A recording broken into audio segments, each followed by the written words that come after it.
After the sudden death of her parents, all that awaited Vanessa was a crushing mountain of debt and a suffocating, unwanted marriage.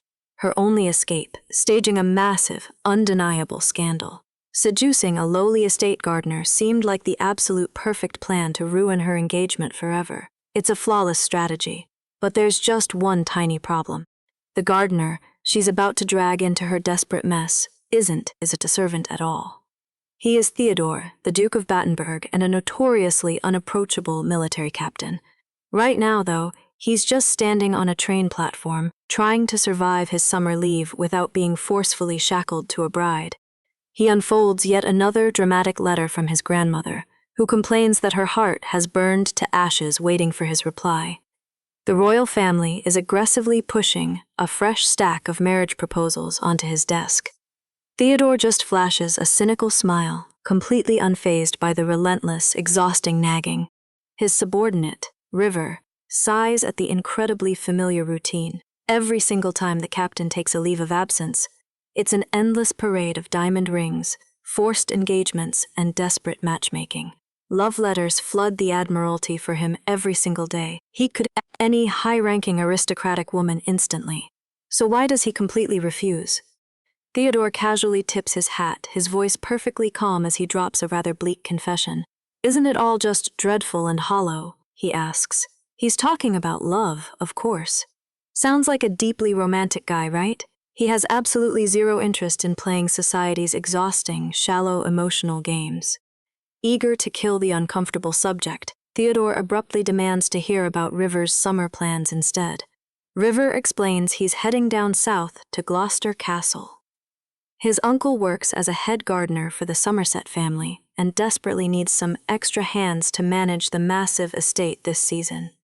Theodore raises a skeptical eyebrow, completely baffled that his friend is going to spend his rare, hard-earned leave doing grueling manual labor. But River just casually shrugs it off. He insists the crisp country air and the nearby swimming river are exactly what he needs to reset his exhausted mind after their long military deployment. Then, River casually throws out a brutally honest observation that cuts right through the banter. He tells his commanding officer that, lately, he doesn't seem to have any passion for life whatsoever. Theodore stops walking, his sharp eyes darkening as the unexpected words strike a deep, hidden nerve. That single sentence instantly drags Theodore's mind back to a sterile, suffocating hospital room. Sitting battered and heavily bandaged next to a fellow injured soldier, he remembers the terrifying, hollow emptiness that nearly consumed him.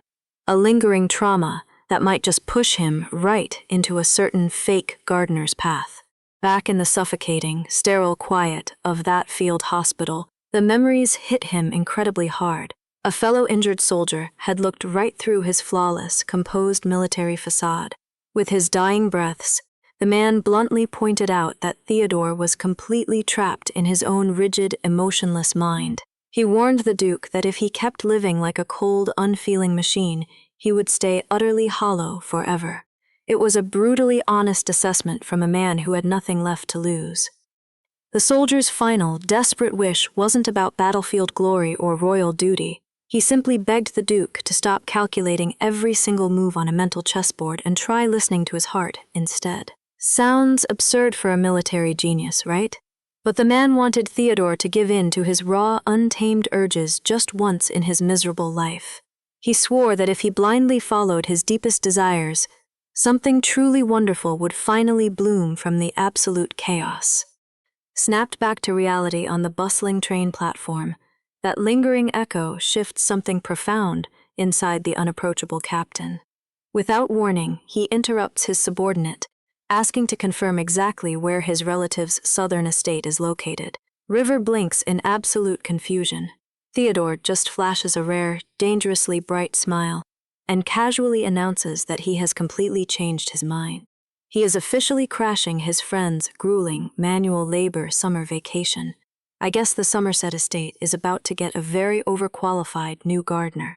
Meanwhile, down south at that very same estate, a completely different kind of future is being violently decided. A boisterous, sickening laugh heavily echoes through the lavish drawing room. The Count of Somerset is busy auctioning off his orphaned niece to the highest possible bidder. Across the elegant tea table, a sleazy older nobleman is absolutely thrilled with the helpless merchandise. He loudly praises the Count for raising such a beautifully docile, unbelievably pretty little prize. That tragic prize is Vanessa Siren Somerset. Standing quietly in the shadowy corner of the room, she keeps her eyes firmly glued to the floor and her hands tightly clasped. She is practically a hostage in her own family's home, crushed by a massive mountain of debt left behind by her late parents. Now, she is being forcefully shoved into a suffocating, terrifying marriage, just to line her greedy uncle's overflowing pockets. Assuming this vile, heartless transaction is finally sealed, the Count eagerly asks to proceed with their agreed-upon wedding plans. But the older suitor strokes his chin, his eyes gleaming with a predatory, nauseating hunger. He leans forward with a sickening grin, deciding to abruptly change the rigid terms of their contract. He has one final degrading condition before he officially takes the poor girl away.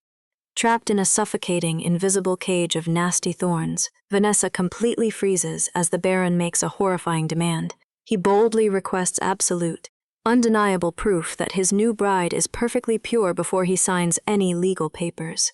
The Count defensively snaps back, insisting that doubting his niece's virtue is a massive, unforgivable insult to his noble pride. But the disgusting Baron isn't backing down at all. Even though this is his second marriage, he ruthlessly demands flawless, untouched perfection. The disgusting Baron presses his horrifying demand with absolute, sickening confidence. He flat-out refuses to risk his noble's Webtoon by Paris damaged goods. Instead, he loudly insists on securing a trusted expert to verify the young lady's purity before any legal marriage papers are signed. What a total creep!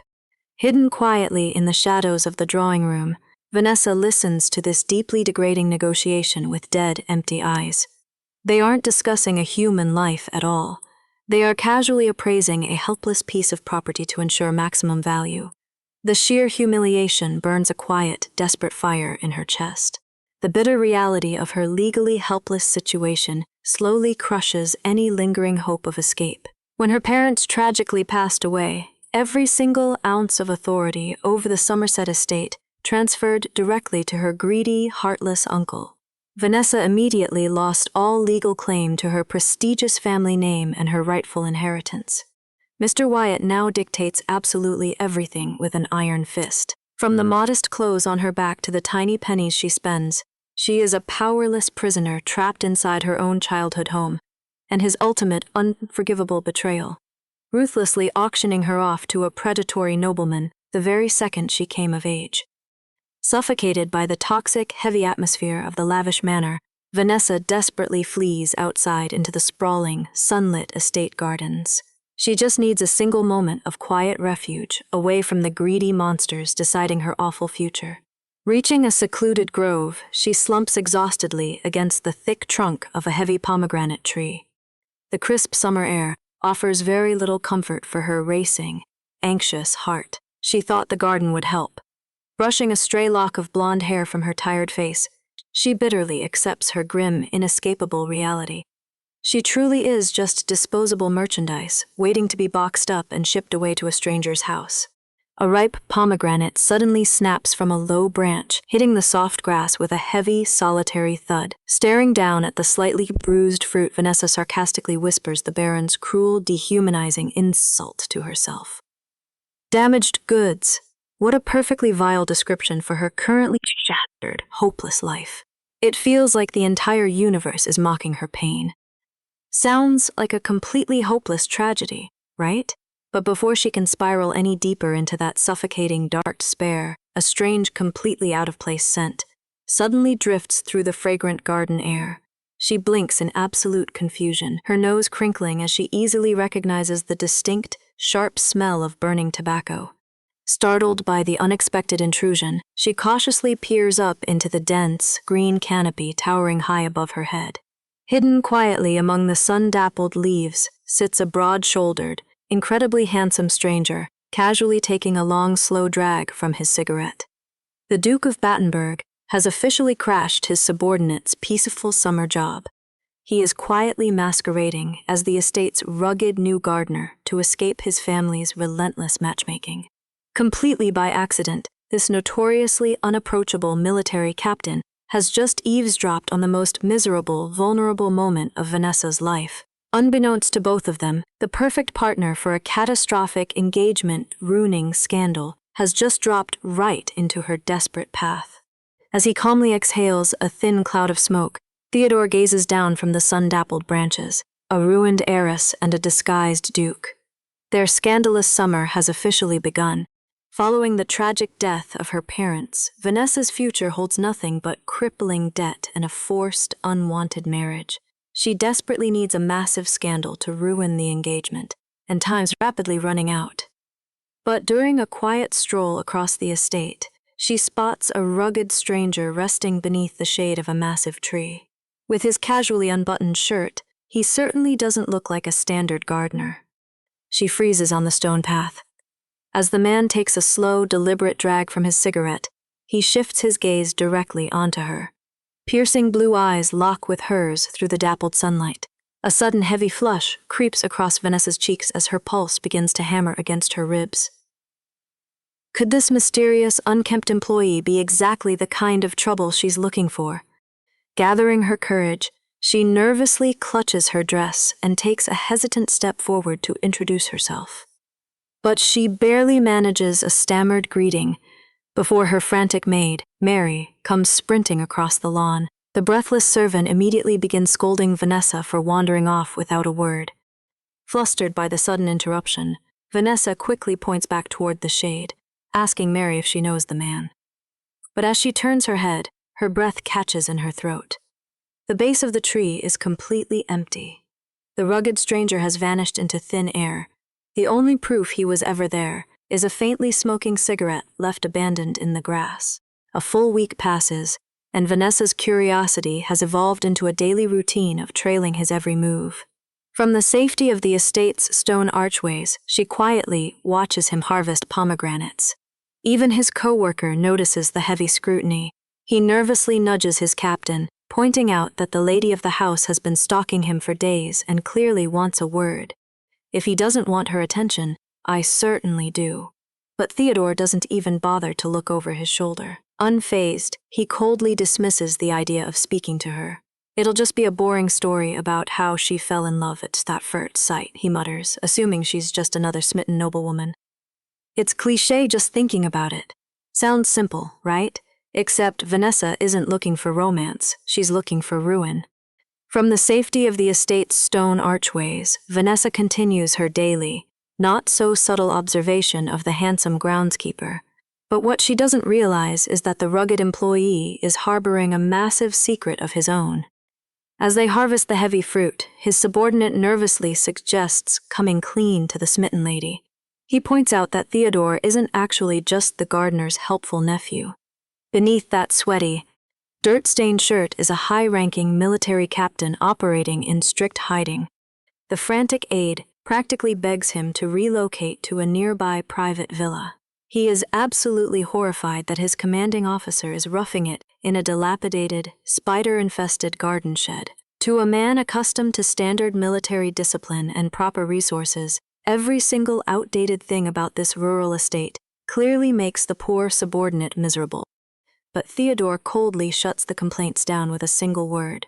Stepping briefly out of the sun, he explains that any sudden luxuries would immediately blow his carefully crafted cover.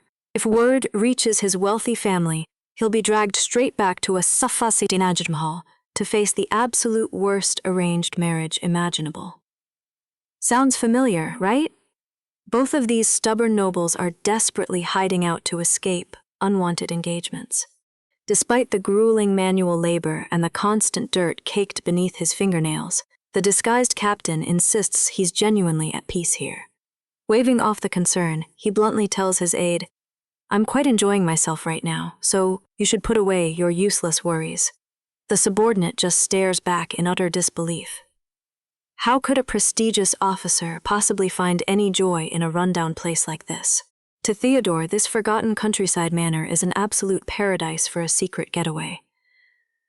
The Somerset estate is undeniably far from glamorous, from the undignified act of growing cheap fruit trees right in the main garden, to the faded, low-quality carpets lining the grand hallways. everything reeks of long-term financial struggle.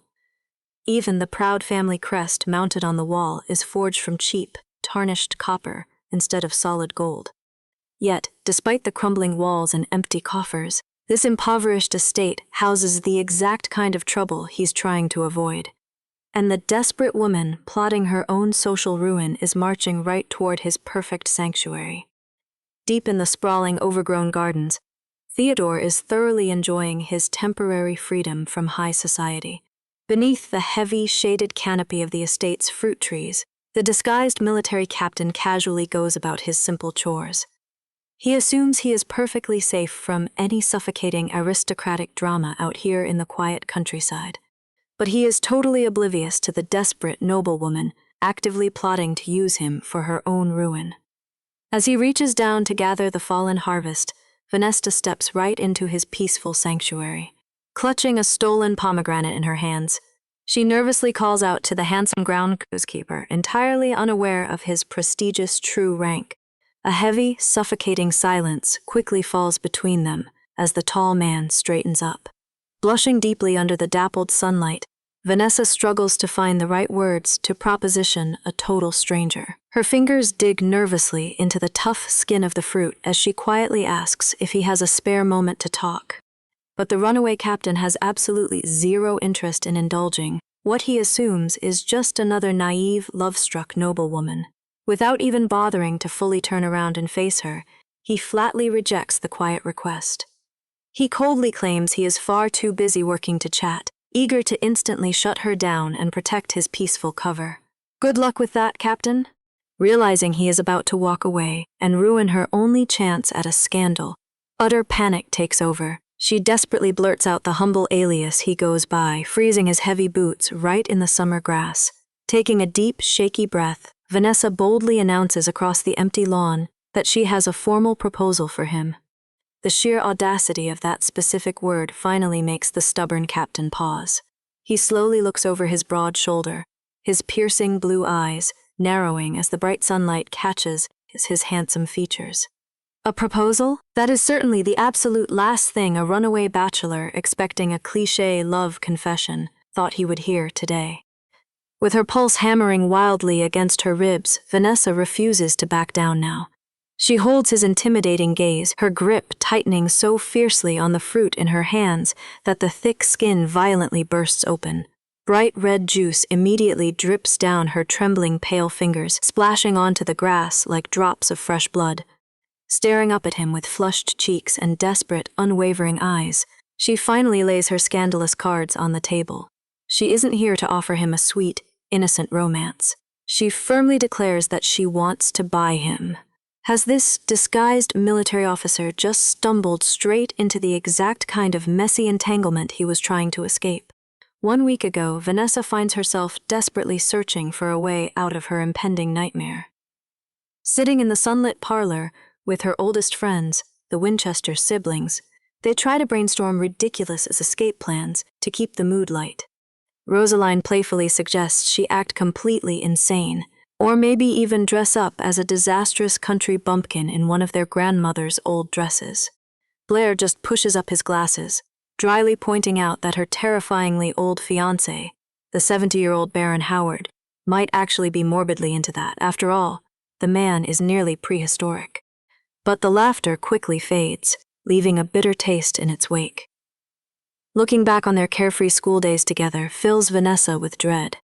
Her awful uncle had just been counting down the seconds until her graduation, waiting to sell her off in this sick business transaction.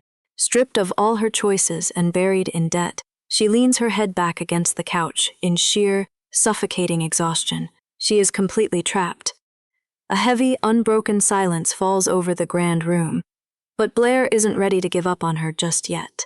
He suddenly turns to her and proposes they publicly announce a fake, scandalous relationship between the two of them. Vanessa just stares at him in absolute disbelief. Him? Blair Winchester, the esteemed heir to a marquessate who already has a fiancé of his own? Sounds like a wonderfully terrible idea, right? But Blair is completely serious about sacrificing his own reputation. He firmly closes his book, arguing that a massive, unredeemable scandal is exactly what she needs to permanently ruin the engagement. And what could be more scandalous than a ruined young woman caught with a high-ranking, taken nobleman? Rosaline jumps up in enthusiastic agreement, though she quickly waves her hands, clarifying that they don't actually have to do the deed. The world is changing every single day, Vanessa sighs with a bitter, heartbroken smile. Yet people are still so obsessed with a woman's purity. It's incredibly outdated and entirely unfair. But as Blair's sharp words hang in the air, a spark of realization hits her. That very same misogyny is the perfect weapon to break her chains. A scandal is exactly what she needs. Calling her name softly, Blair and Rosaline lean in and make their ultimate promise. If her situation truly becomes unbearable, they will do absolutely everything in their power to help her escape the altar. Even if it means aiding her in running away in the dead of night, or meticulously faking her own disappearance. Honestly, every girl deserves friends as fiercely loyal as these two. A genuine, deeply grateful smile finally breaks through Vanessa's lingering despair. Her friends are willing to risk their entire family's spotless reputation just to save her from a miserable life. But she gently shakes her head. "I can't drag you two into my mess just to avoid a marriage," she tells them warmly, standing up with a newfound steely resolve. If she's going to stage a ruinous scandal, she'll have to find someone completely expendable to take the fall. Someone like a handsome, unassuming gardener, perhaps. Back in the present, the harsh reality of her situation settles over Vanessa. She stands quietly by the tall glass doors, staring out at the sprawling, sunlit gardens below. She absolutely refuses to drag her loyal friends into her impending disaster, no matter how desperately she needs them. Her family's debt is her burden to bear, and dragging a future Marquess into a scandal is a line she won't cross. There just has to be a way to handle this ruinous escape plan completely on her own. Down in the lush courtyard, bathed in the warm, dappled afternoon sunlight, a strikingly handsome man sits perched on a wooden ladder. He's diligently pruning the pomegranate trees with effortless grace. With his sharp jawline, broad shoulders, and piercing eyes, he looks entirely out of place doing menial manual labor. This is Theodore. He is rugged, unassuming, and completely expendable. In other words, he might just be the perfect target for a fake, society-rocking affair. Blissfully unaware of the incredibly scandalous plot currently brewing in her head, her friends are relaxed on the elegant parlor couches behind her. They affectionately note that Vanessa has always been prone to sudden, weird bursts of reckless courage when backed into a corner. Smiling warmly, they trust her to find a clever way out of this nightmare. Her brilliant plan involves seducing the hired help.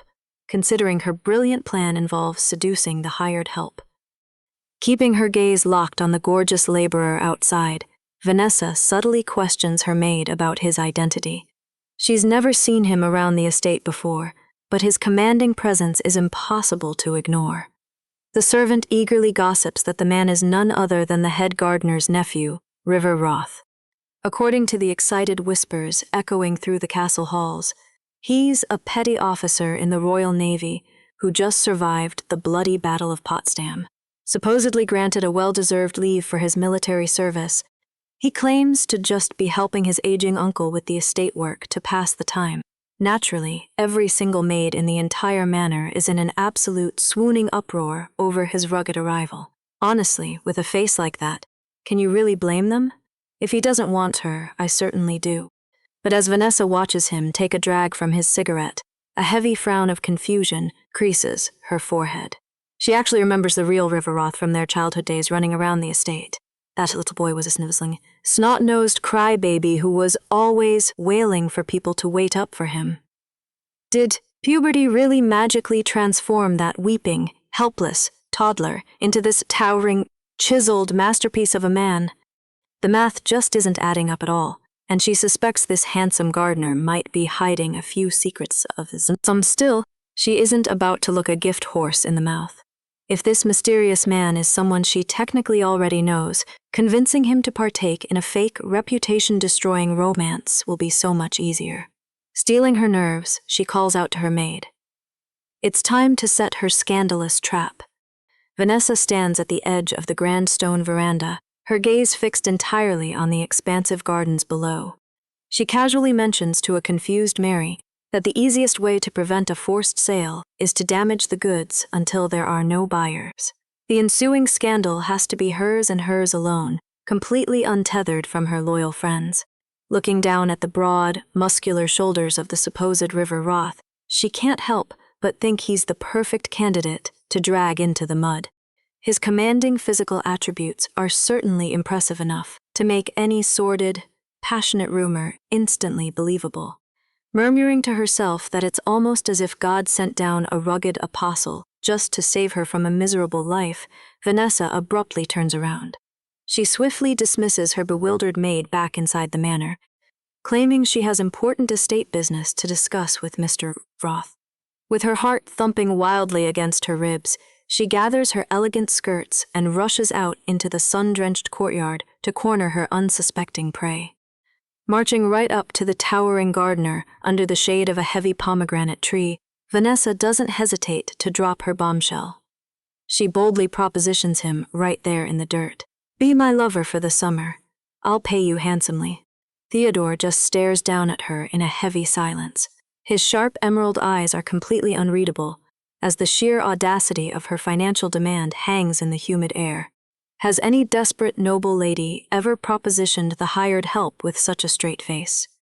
A faint blush of nervous hesitation creeps up Vanessa's neck under his unnervingly calm scrutiny.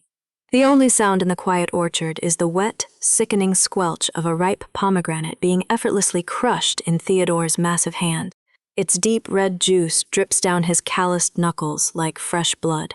Tipping his wide straw hat back to reveal his striking features, he completely drops the polite deference of a servant. "Let's cut the pleasantries and tell me the real reason," he demands. Swallowing her lingering fear, Vanessa stands her ground and lays all her desperate cards on the table. She cleanly explains that she needs a public disgrace massive enough to destroy her impending marriage prospects. She needs to be permanently cast out of high society. Looking the intimidating man dead in the eye, she boldly declares that ending up pregnant with his illegitimate child would be the perfect nail in the coffin. In exchange, she promises to generously compensate him and completely guarantee his physical safety once the aristocratic dust finally settles. It's an insanely dangerous gamble, offering a supposed commoner such explosive, life-ruining leverage over a noble house. But instead of shrinking away in fear, a dangerously knowing smirk slowly curls across Theodore's handsome face. The dappled sunlight highlights the sheer amusement dancing in his eyes as he smoothly confirms her dangerous terms, agreeing that once the summer ends, they will simply walk away and act as if none of this dirty business ever happened. He boldly breathes her untitled name. It seems her expendable pawn is more than willing to play her wicked game. The dark red juice of the crushed pomegranate drips down his knuckles like a morbid promise. Bringing the ruined fruit to his lips, Theodore takes a slow, deliberate bite, his piercing emerald eyes never leaving hers. A dangerously seductive smile plays on his stained mouth as he counters her terms with a daring hypothetical of his own. What if, even after the summer passes, she finds she simply hasn't grown tired of his body yet? Reaching out, he gently wraps his large, calloused fingers around her delicate hand, officially sealing their irreversible pact. The heavy afternoon heat settles between them. Vanessa just stares up at her towering new accomplice in silence. A faint blush warms her cheeks as the sheer audacity of this man finally registers. She wanted a scandalous, fake romance, but it looks like her brilliant escape plan just got a whole lot more complicated. What if summer passes and you still haven't grown tired of my body?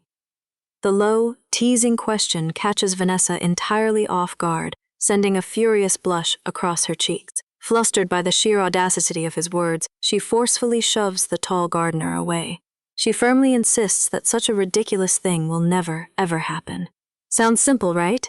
Smoothing out her dress and fighting to regain her composure, she demands he show her the respect a lady deserves. She refuses to be treated like a commodity, telling him not to buy me like some cheap piece of property. Theodore doesn't bat an eye at her scolding. He stares her down and calmly states that, at this moment, money is the only thing he can actually offer her. Snipping away at the high branches, he casually brings up the elephant in the room. He asks if it's true that her suitor for the day is a baron in his 70s. It's a harsh, humiliating reminder of her desperate reality. After her father's disastrous business debt, the young noblewoman was practically put on the marriage auction block the very moment she graduated. She needs a way out, and fast. But Vanessa refuses to be sold off to an old man to pay off debts, and she has a calculated counterproposal. She explains that there is a hefty pension in her name, but she can only request the payout if she produces a child. If Theodore agrees to be her partner in this scandal, she promises to pay him a set amount every year for 5 years. She even insists she has other ways of securing funds besides the pension. Unfortunately for her, Theodore isn't taking the bait so easily. Closing the distance between them with slow, deliberate steps, he towers over her in the garden. He bluntly tells her that, while he knows her situation is pathetic, he isn't exactly desperate for cash. Vanessa is utterly speechless, staring up at him as her financial strategy crumbles. If he doesn't need her money, what leverage does she actually have? It turns out she came prepared with a backup plan. Finding her voice, she drops a bombshell that shatters his calm facade. She reveals that she knows his uncle, Mr. Roth, is busy embezzling the estate's management funds under the convenient guise of garden maintenance. And to make matters worse for the handsome gardener, she has already secured all the hard evidence needed to prove the theft. Remind me never to cross her. Standing tall in the sunlit orchard, they reach a dangerous stalemate. But despite her bold blackmail, the narration notes that Lady Vanessa's desperate, scandalous proposal isn't actually special at all. To the harsh world around them, it's just a predictable variation of the same old, boring story seen 1,000 times in high society. Theodore's perspective is a bit different. He is entirely used to women throwing themselves at his feet. Hidden beneath his dirty clothes and humble disguise, he is actually a noble of incredibly high status. He constantly endures ladies who offer him vast wealth, swear their eternal devotion, or eagerly promise to heal his deep childhood wounds. To him, they are all just reciting from the exact same tiresome, predictable script. Quite frankly, it bores him to tears. He is so tired of the endless parade of fake affections. But then comes Vanessa. Instead of fawning over him or offering empty praises, this desperate young woman practically throws a metaphorical grenade at him. She boldly declares she wants to buy him like a prize horse. And when her wallet doesn't work, she instantly resorts to threatening his uncle with a terrifyingly calm face. Compared to the endless sea of simpering, delicate ladies he usually deals with, her sheer audacity is a breath of fresh air. Honestly, if she isn't going to buy him, I gladly will. Still, he isn't about to let her win this little standoff so easily. Lighting a cigarette under the shade of the apple trees, Theodore casually dismisses her grand scheme.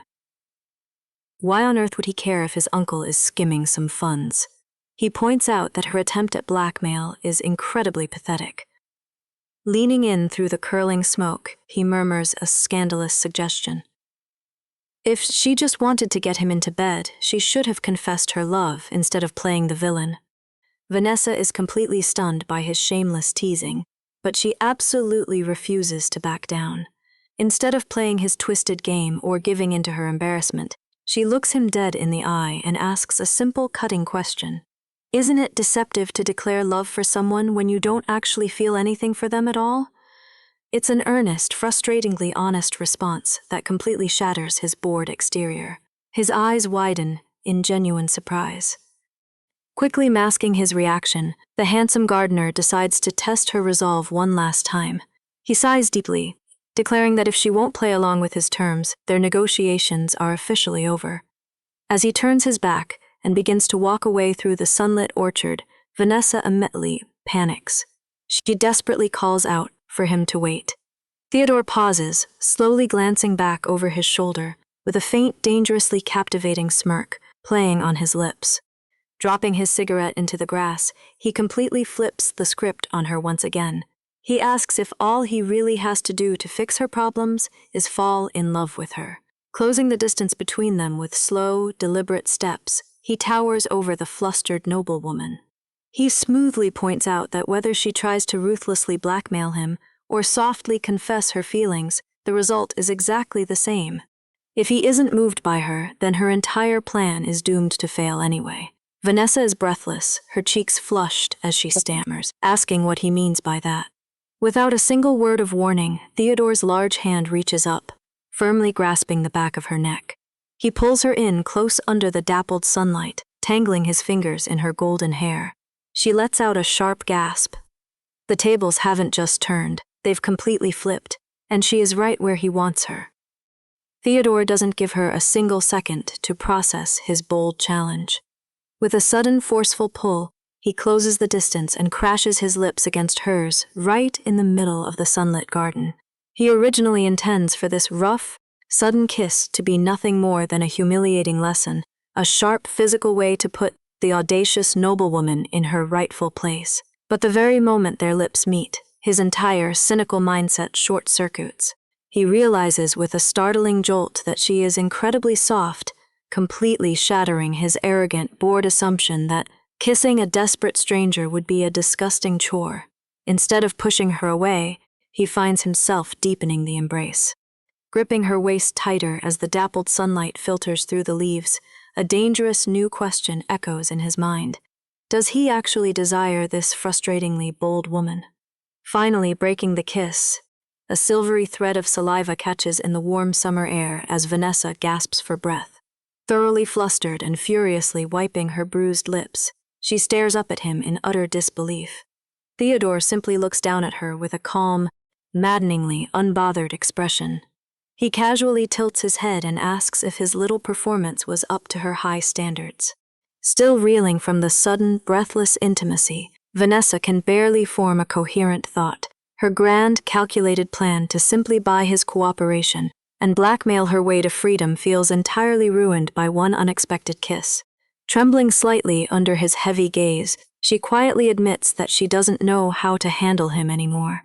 Staring at the ruggedly handsome man, she realizes, with a sinking feeling, that winning him over is going to be completely impossible. I almost feel bad for her crumbling strategy.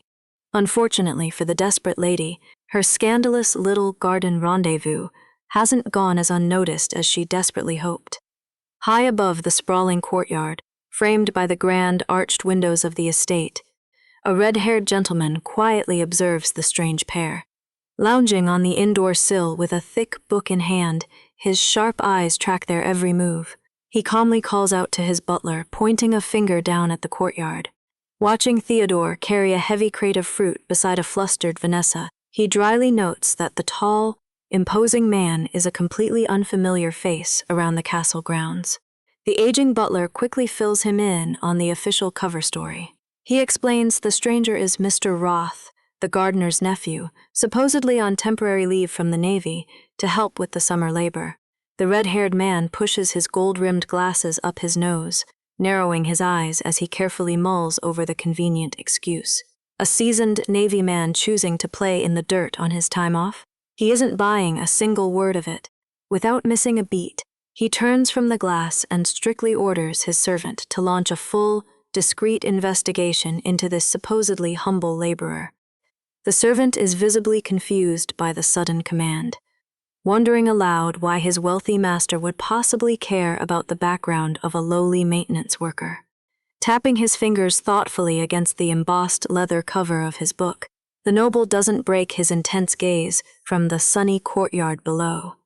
Staring intently at Theodore's sharp, noble profile as he walks beside the lady, a dangerous spark of suspicion flares in his pale eyes. He quietly murmurs that the rugged gardener looks strangely, undeniably familiar. Looks like Theodore's perfect little disguise is already cracking.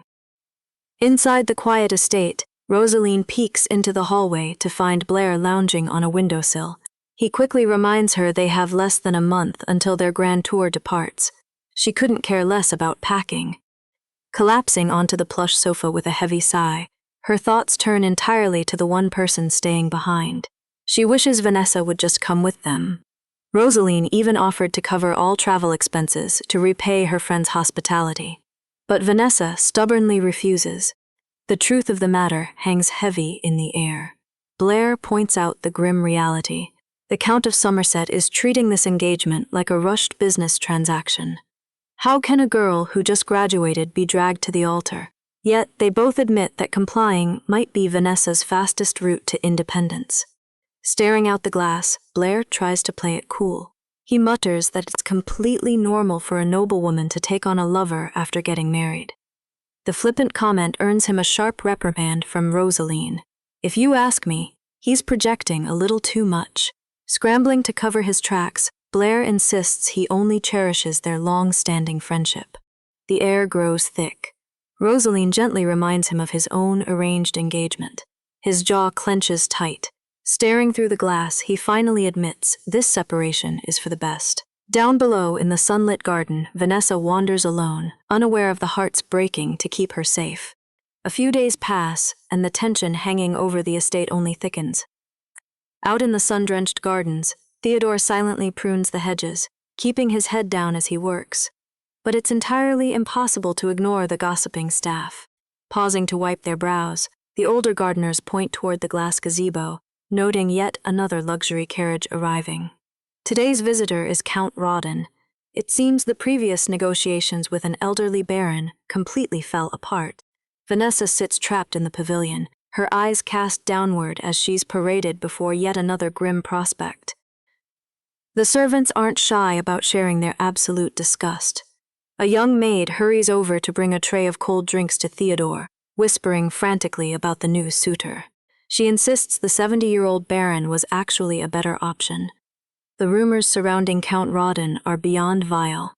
He's been married several times, and every single one of his ex-wives has mysteriously vanished without a trace. Worse still, he's notorious for forcing himself on his estate's maids, and recently fathered an illegitimate child with a war widow. Theodore listens to the horrifying laundry list, his emerald eyes darkening. The image of the leering count looming over their gentle young lady makes the staff physically sick to their stomachs. Watching the pavilion from afar, Theodore's jaw clenches tight. He openly questions why her guardian would deliberately scrape the bottom of the barrel just to force a rushed marriage. One of the older gardeners spits out his water in disbelief, asking if the current master is trying to completely obliterate the family's remaining honor. It just doesn't make any sense to subject Vanessa to this nightmare unless they are truly desperate. The older groundskeeper sighs heavily, explaining the grim reality Theodore missed while he was serving in the military. There is no honor left to protect. Every single business venture her uncle touched ended in absolute ruin. With the estate currently drowning in insurmountable debt, the only valuable asset left to liquidate is Vanessa herself. Theodore's expression hardens into a cold, dangerous mask. He knows that if her parents were still alive, they would never have allowed their precious daughter to be treated like livestock on a trading block. Inside the suffocating gazebo, the grotesque transaction is already underway. Count Rawdon smirks, playing the generous savior by claiming he couldn't let such a beautiful girl be sold off to an ancient baron. Vanessa's uncle practically grovels in his eager gratitude. With a greedy chuckle, the uncle slides a thick envelope across the table, locking in the disgusting deal. Vanessa sits entirely frozen in her chair, her eyes completely hollow as she listens to the men negotiate her future like a simple piece of property. Does she even have the will to fight back anymore? The Count leans forward, probing for any potential complications before finalizing the arrangement. He brings up her recent graduation and the whispers, tying her to the young Marquis of Winchester. Desperate to keep the buyer happy, the uncle waves off the concern with an arrogant laugh. He guarantees there is absolutely no romantic entanglement between Vanessa and Blair, brushing off their lifelong connection as mere childhood familiarity. Honestly, the way he sells her out without a second thought makes my blood boil. Hiding her face in the shadows of the pavilion, Vanessa shrinks into her seat, as her uncle proudly declares that he strictly controls every aspect of her private life. She grips the fabric of her skirt, her knuckles turning bone-white as silent tremors rack her small frame. Count Rawdon's gaze turns purely predatory. With a repulsive laugh, he accepts the uncle's word, his thick fingers reaching out to claim what is now his. The deal is sealed, and the trap around Vanessa has finally snapped shut. Inside the suffocating gazebo, the grotesque negotiations finally reach their sickening conclusion. Looming over the table like a triumphant vulture, Count Rawdon casually suggests that the upcoming autumn would be the perfect time for a wedding ceremony. Her uncle eagerly agrees, absolutely thrilled by the convenient timeline. Without missing a beat, the older man smoothly pivots to the real reason he is here. He eagerly brings up the lucrative business arrangements expected in return for taking a ruined girl off their hands. If you ask me, both of these men belong in a prison cell. Standing just outside the towering stone pillars, Vanessa hears every single callous word. The sheer terror of being permanently bound to a notoriously abusive monster finally shatters her paralyzed compliance. Her breath catches sharply in her throat as a sudden, desperate clarity ignites in her wide eyes. She refuses to just sit here and be quietly led to the slaughter. If a flawless reputation is the only thing keeping her trapped on this auction block, she knows exactly how to destroy it. Deep in the quiet sanctuary of the estate's sprawling gardens, Theodore rests in the tall grass. Staring up through the sunlit canopy, his piercing blue eyes reflect a violent storm of repressed frustration.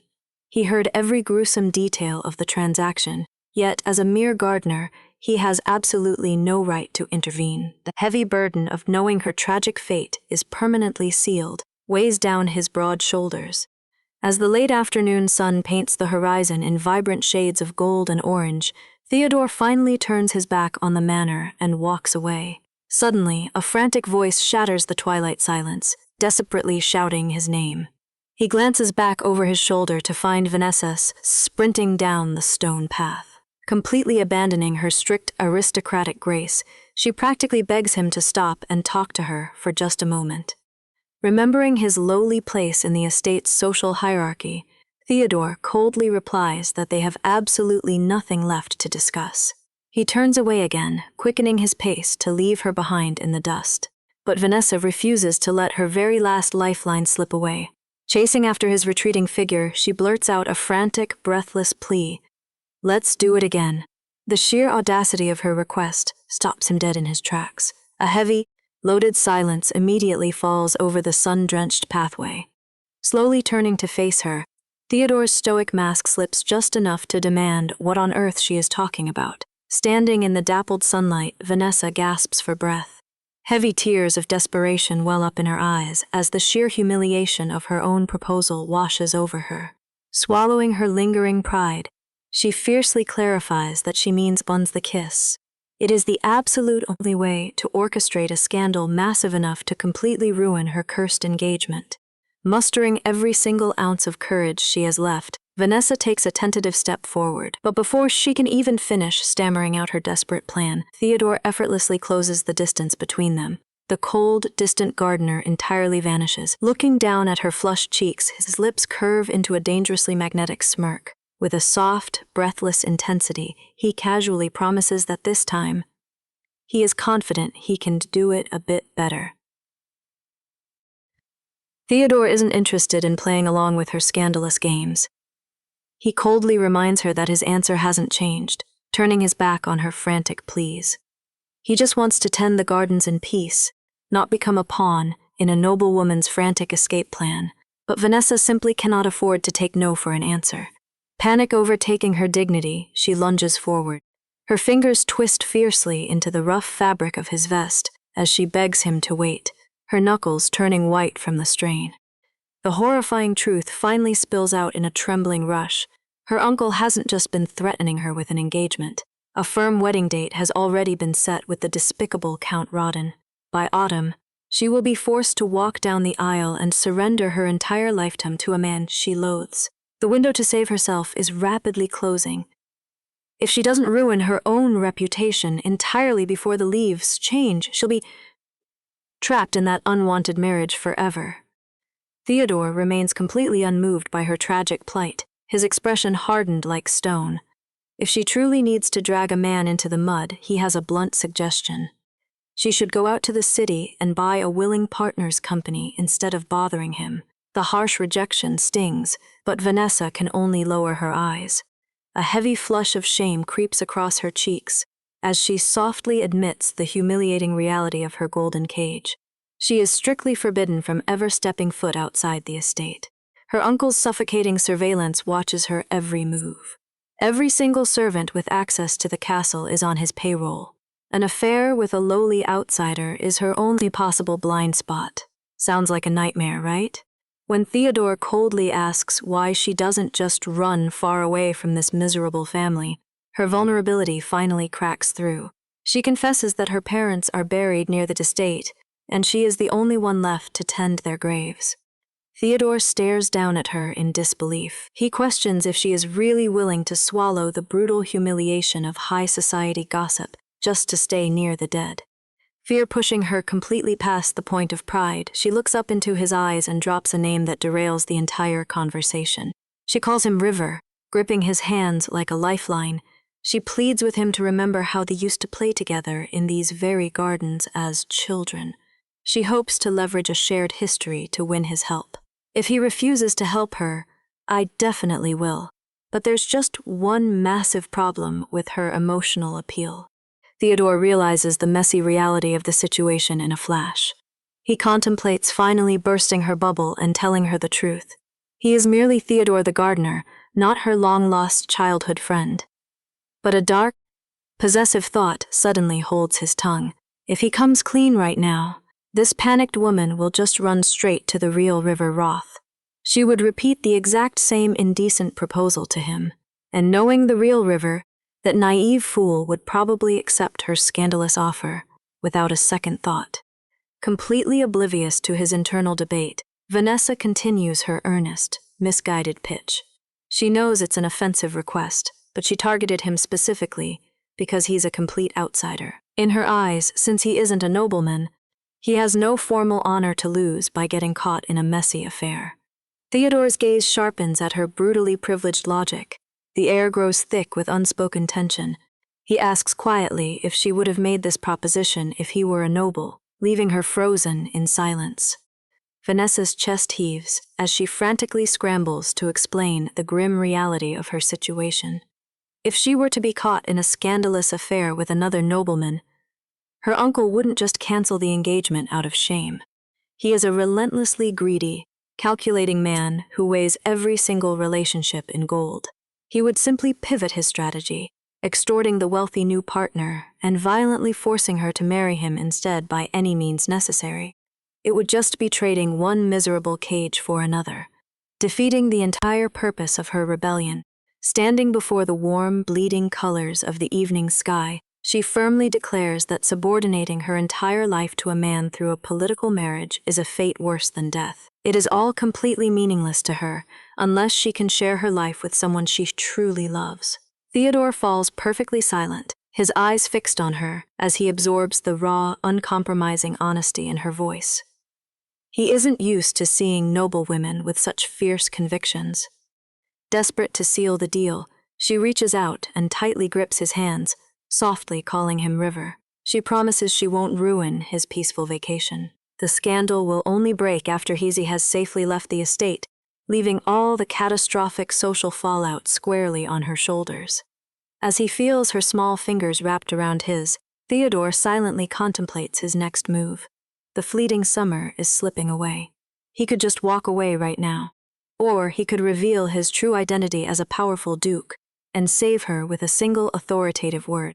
But staring down at her earnest, flushed face, bathed in the golden light, a completely different desire takes root in his chest. He doesn't want to go back to his suffocating high society life just yet. He still wants to enjoy this quiet, secret deviation as a simple gardener for a little while longer. And looking at the beautifully defiant woman kneeling before him, he decides she is more than enough to be his first real indiscretion. Why not play along and see exactly how far she is willing to go?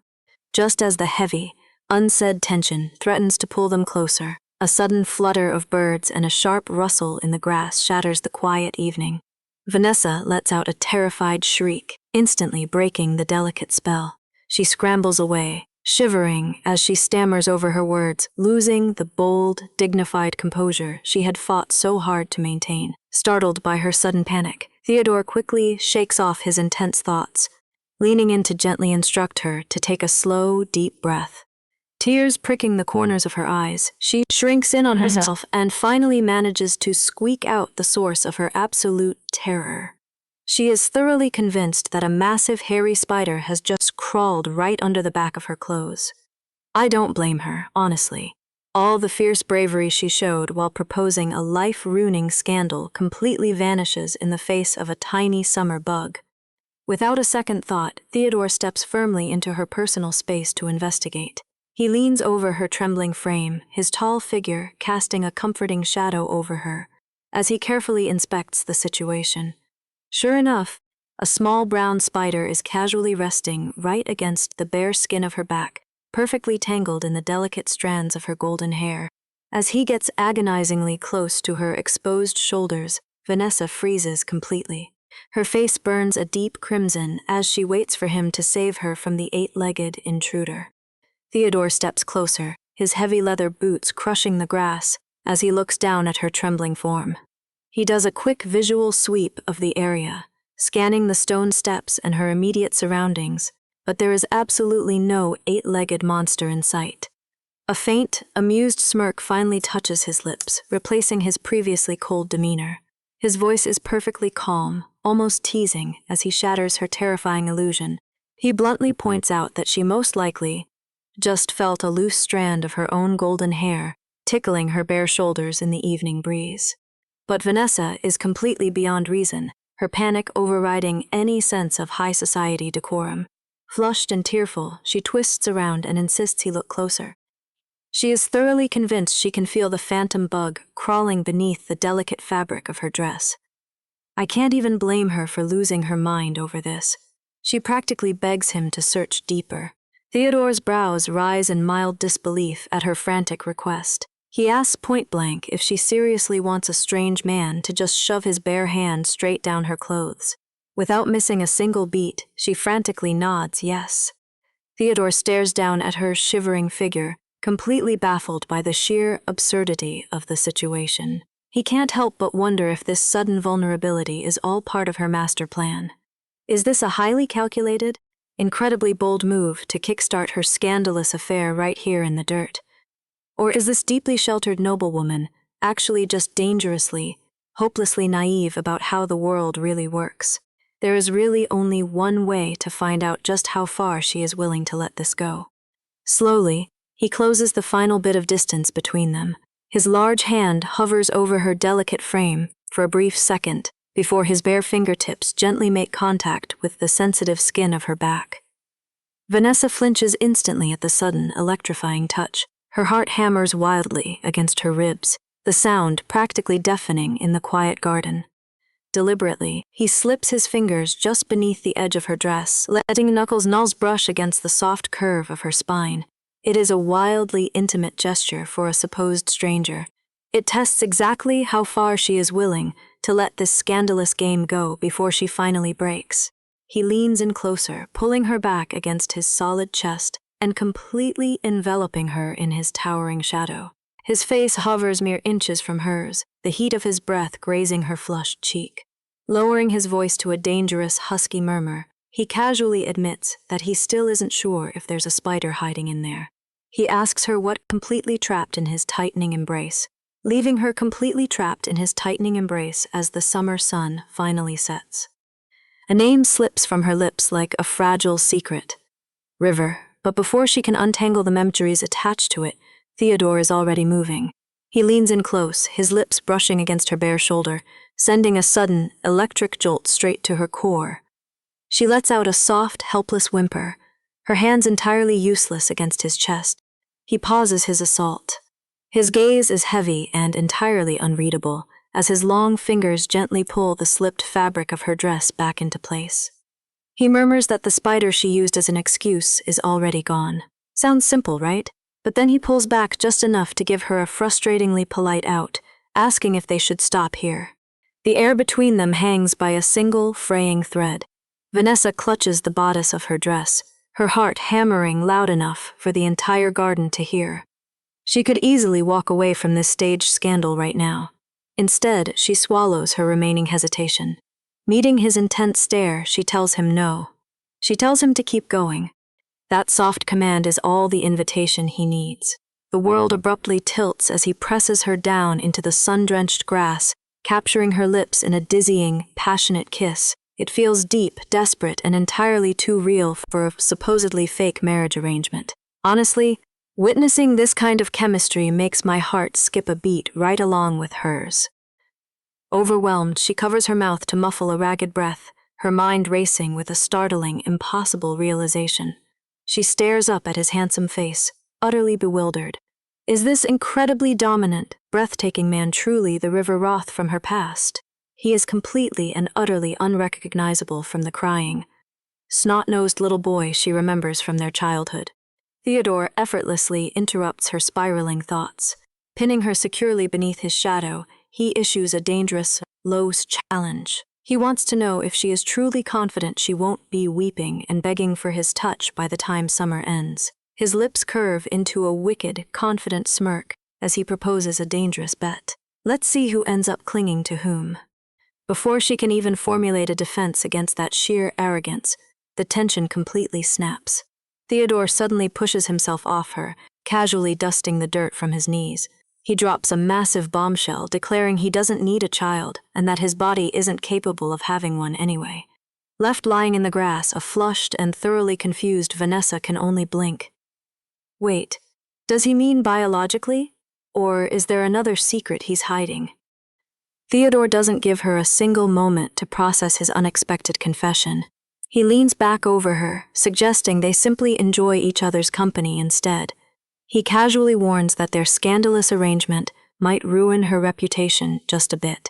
Does she look like she cares? Vanessa stares up at him, her heart doing desperate somersaults in her chest. Suddenly, she bolts upright with a fierce burst of determination, deciding that if they are going to play this dangerous game, she has one strict condition: they must remain completely faithful to one another. She demands he take this seriously. She absolutely refuses to be a fleeting joke he can just mess around with and easily toss away. Blushing furiously, she insists they act like a truly proper couple. Theodore's gaze softens for a fraction of a second before he firmly grasps her hand, flashing a dangerously handsome smile as he agrees. His sudden, forceful pull sends her pulse skyrocketing all over again.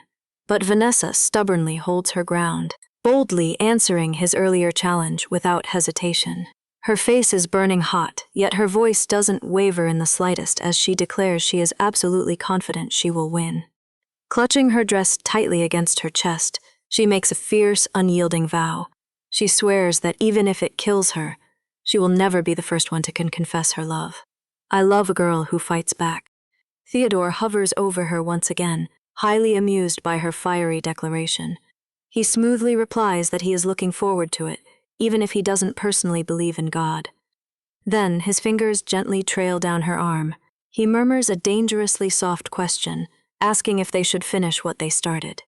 Theodore chuckles, his lips brushing tantalizingly close to her, murmurs her full name, Vanessa Somerset.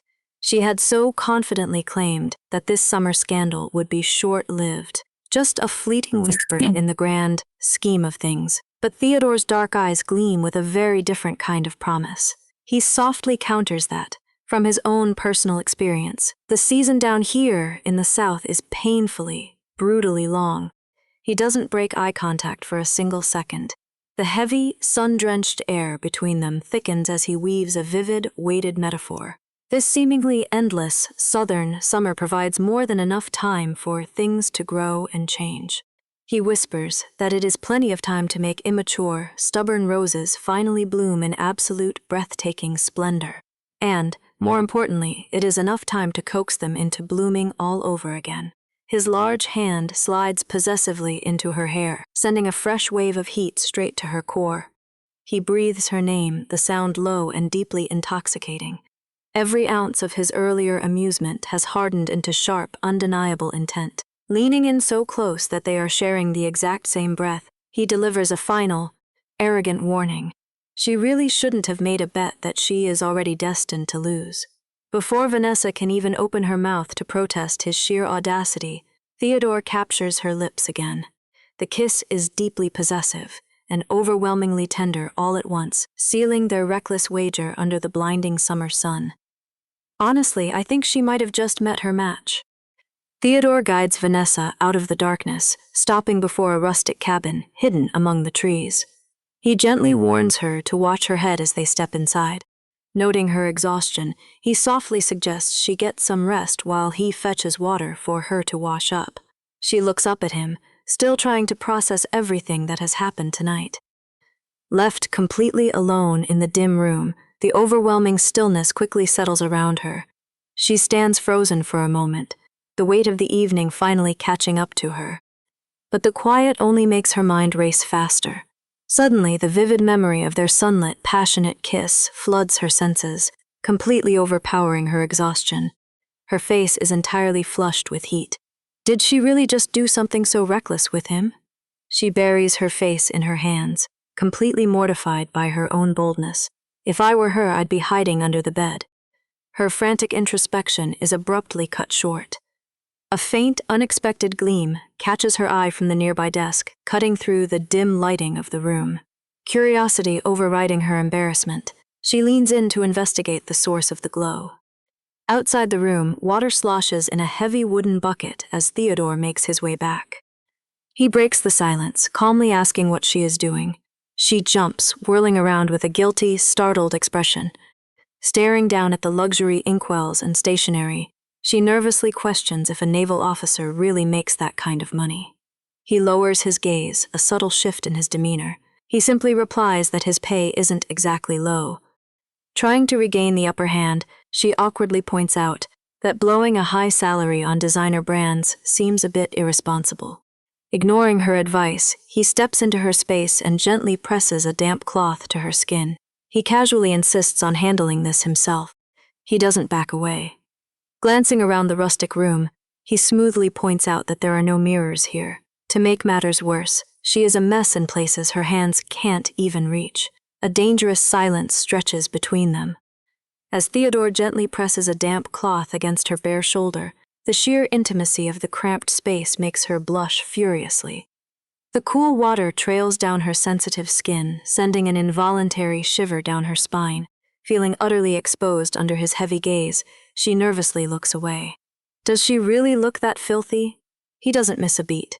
Continuing his meticulous work on her face, he dryly points out that she is definitely messy enough for the people back at the sanctuary to assume they slept together. His hands suddenly pause their careful movements. Instead of pulling away, his long fingers lightly tangle in her golden locks as he begins to weave her hair. Leaning into her space, his voice drops to a low, provocative murmur. He notes that, strictly speaking, they haven't actually gone that far yet. The bold implication catches her completely off guard. Her eyes widen in stunned disbelief as the vivid memory of their heated kiss in the sunlit garden rushes back to the surface. It's official. If I were her, I wouldn't survive this level of teasing. Catching the subtle, nervous flinch of her shoulders, his teasing demeanor immediately softens into something far more tender. He gazes down at her with a disarming, quiet warmth. Keeping his voice low, he murmurs that he has absolutely no intention of satisfying his own selfish desires while she sits there trembling. Before she can defensively sputter that she wasn't shaking that much, he firmly but gently declares that they are done. The thick, beautiful braid is finished, swiftly cutting through the heavy tension in the room. She reaches up to touch her hair, her eyes lighting up in absolute amazement. Instead of a clumsy knot, he has styled her locks into a breathtakingly intricate braid. Staring up at the enigmatic naval officer, she softly asks how on earth he learned to do something so delicate. Instead of answering, he gently tilts her chin up with a calloused finger. Flashing a secretive, devastating smile, he promises to share that story the next time they meet. The single lantern casts a warm glow over them, sealing the quiet promise. The quiet magic of the rustic cabin is entirely shattered the moment she returns to the grand estate. She barely steps through the elegant doors before. Her personal maid, Mary, launches into a frantic scolding.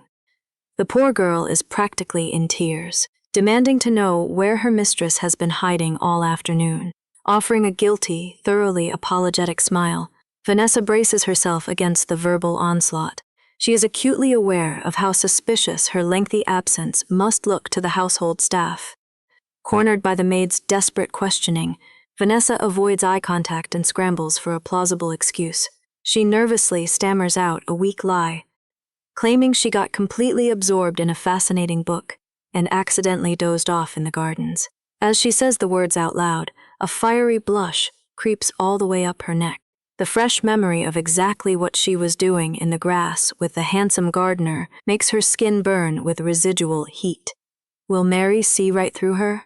Mary lets out a long, exasperated sigh as she begins helping Vanessa undress at the vanity. Unfastening her mistress's hair ribbon, the maid holds the ruined silk up to the light. It is heavily stained with dirt and crushed green grass from her reckless escapade. As Mary casually mentions, they will simply have to throw the soiled accessory away. Something shifts in Vanessa's expression.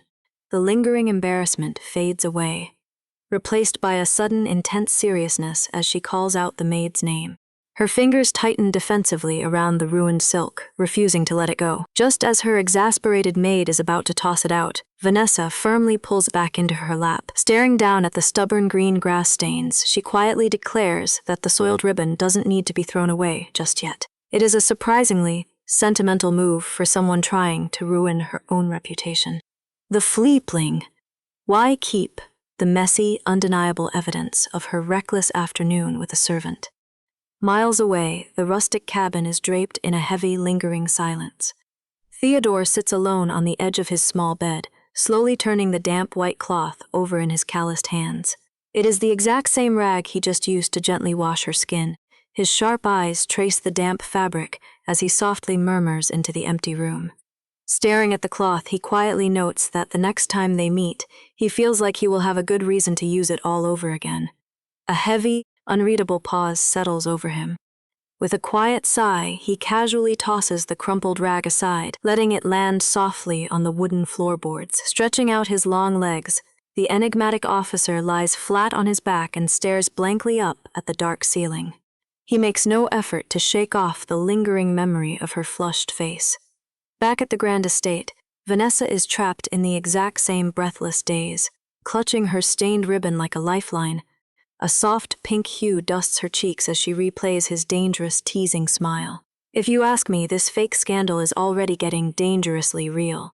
Lounging comfortably in her lavishly decorated bedroom, Vanessa listens intently as her loyal red-haired maid returns with news. The maid has officially sent their regrets to high society, confirming they won't be attending the highly anticipated boating party on the Dunster River. She knows Vanessa had been looking forward to the glamorous event all summer, especially after missing out the previous comes first. But her devotion to her mistress always comes first.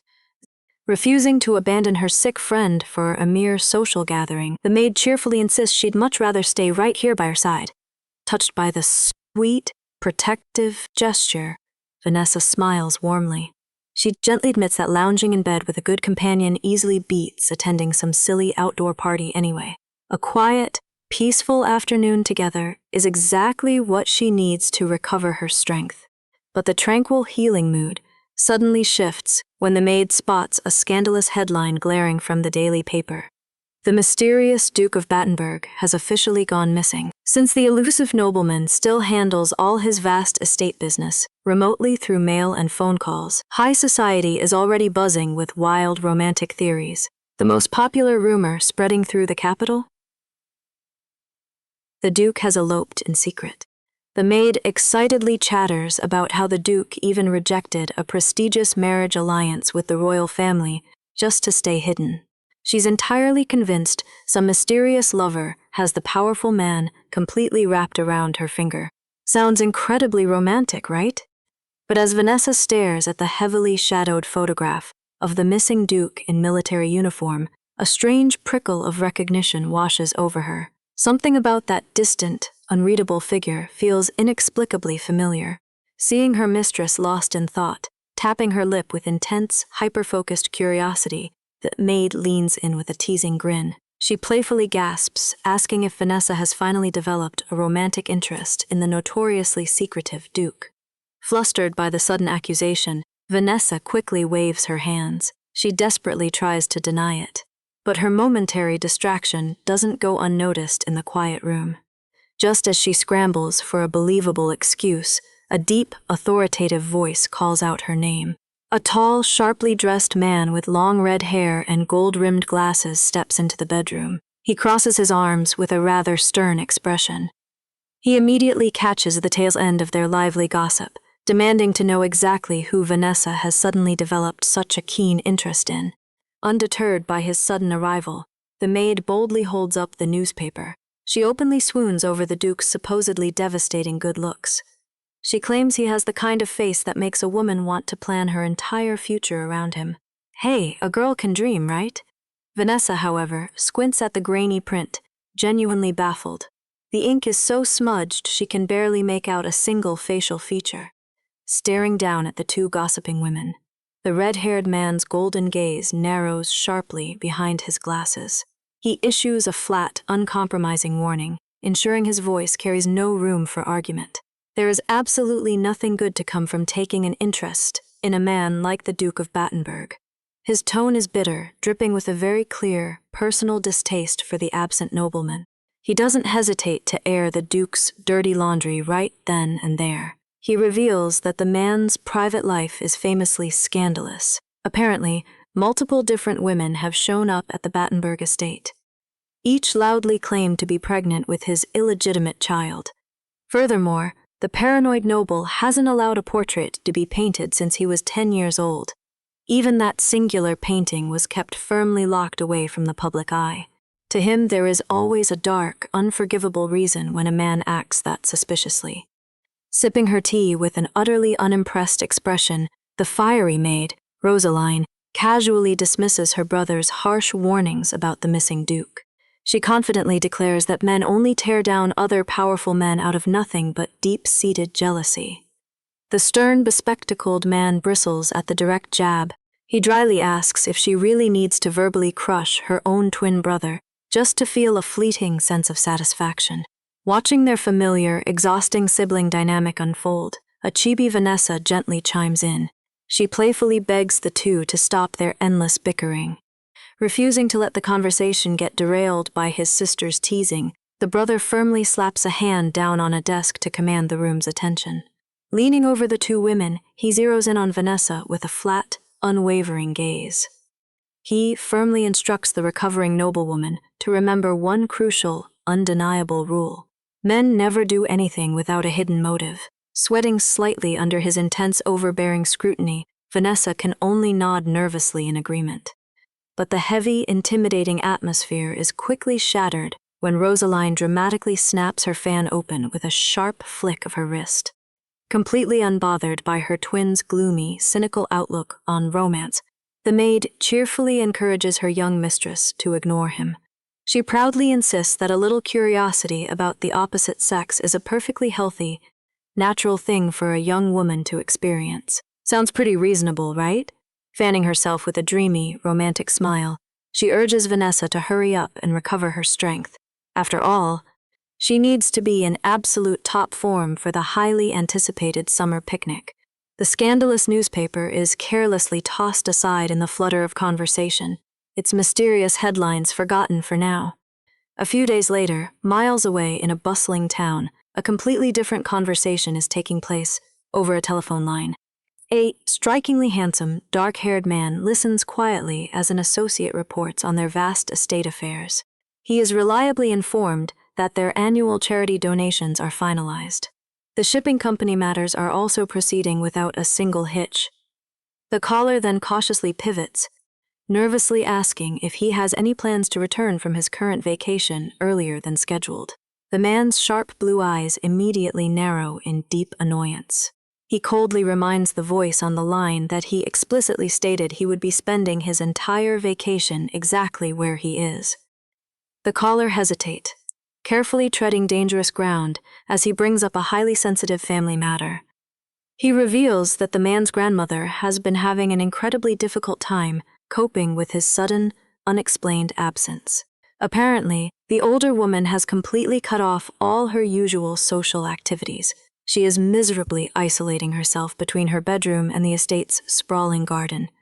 Unmoved by the blatant guilt trip, The dark-haired man lets out a dry, dismissive scoff. I certainly wouldn't want to be on the receiving end of that cold shoulder. A wry, unapologetic smirk plays on his lips as he ruthlessly instructs his associate to pass along a firm message. He'll return when it's time to return.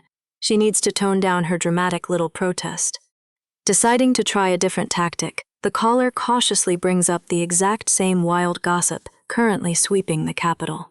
He tentatively asks, could it be that he has actually met a young lady he wishes to marry? Staring out the window at the rustling leaves, the dark-haired man is genuinely amused by the bold accusation. He casually asks if that's what the ridiculous rumors are saying. That he's gone and eloped in secret? But his easy amusement falters when the caller earnestly offers to make swift, discreet wedding preparations.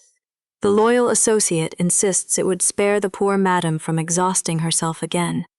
A flicker of genuine surprise flashes across the man's striking blue eyes.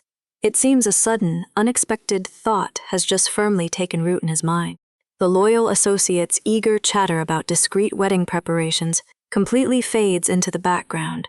Instead, an entirely different, radiant image suddenly fills the dark-haired nobleman's mind. He pictures the vibrant, golden-haired girl he recently crossed paths with in a beautifully sunlit garden earlier this season. A faint, genuinely amused smile touches his lips as he recalls a rather amusing contradiction. Resting his chin against the heavy phone receiver, he murmurs softly to himself. He had reliably heard that the young lady was supposedly confined to a miserable sickbed, yet she seemed perfectly fine while thoroughly enjoying herself outdoors. Confused by the distracted muttering, the caller hesitantly asks for clarification, but the Duke just chuckles and smoothly brushes him off. The brief silence on the line hums with unspoken tension as the nobleman's thoughts begin to race. Flashes of Vanessa's bright, captivating smile dance through his memory, swiftly followed by a far more irritating image. He clearly remembers seeing the young woman being casually swept into the arms of a stern, red-haired man. Does he really want to stand completely aside and let another ambitious man take his rightful place in her little scheme? Staring coldly into the hazy distance, the Duke's striking blue eyes darken with a sudden, intensely competitive spark of possessiveness. He dryly muses out loud that a certain scandalous proposition apparently wasn't offered to him alone.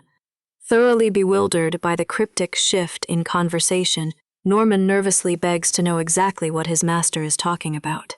Ignoring his associate's frantic confusion, the Duke issues a swift, undeniable command. He ruthlessly orders Norman to completely scrap the family's ridiculous secret wedding preparations.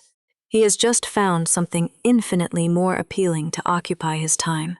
His voice drops into a smooth, dangerous purr as he demands a full, exhaustive background check on his fascinating new target. He wants to know every single intimate detail of her carefully guarded life, from her hidden financial debts and school reputation to the exact nature of her relationships with other men. He expects a flawless report. He strictly commands his subordinate to leave absolutely nothing unknown to him. A heavy, predatory smirk curves his handsome lips as he finally breathes her full name into the receiver. Vanessa Siren Somerset is about to lose all her secrets. If he's going to crash her plans, I'm absolutely here for it. The warm afternoon sun sets the perfect stage for a well-earned celebration. Vanessa's clandestine meeting was a resounding success. Not only did she secure a publishing contract, but she also landed a separate advertising slot. Her bubbly, orange-haired companion gasps in utter delight, predicting overnight fame. A modest smile graces Vanessa's face. She knows it's not quite at that glamorous level yet. If she had tried to slip out alone, her controlling uncle would have forbidden it entirely. Deeply grateful to her friends for covering for her, she happily offers to treat them.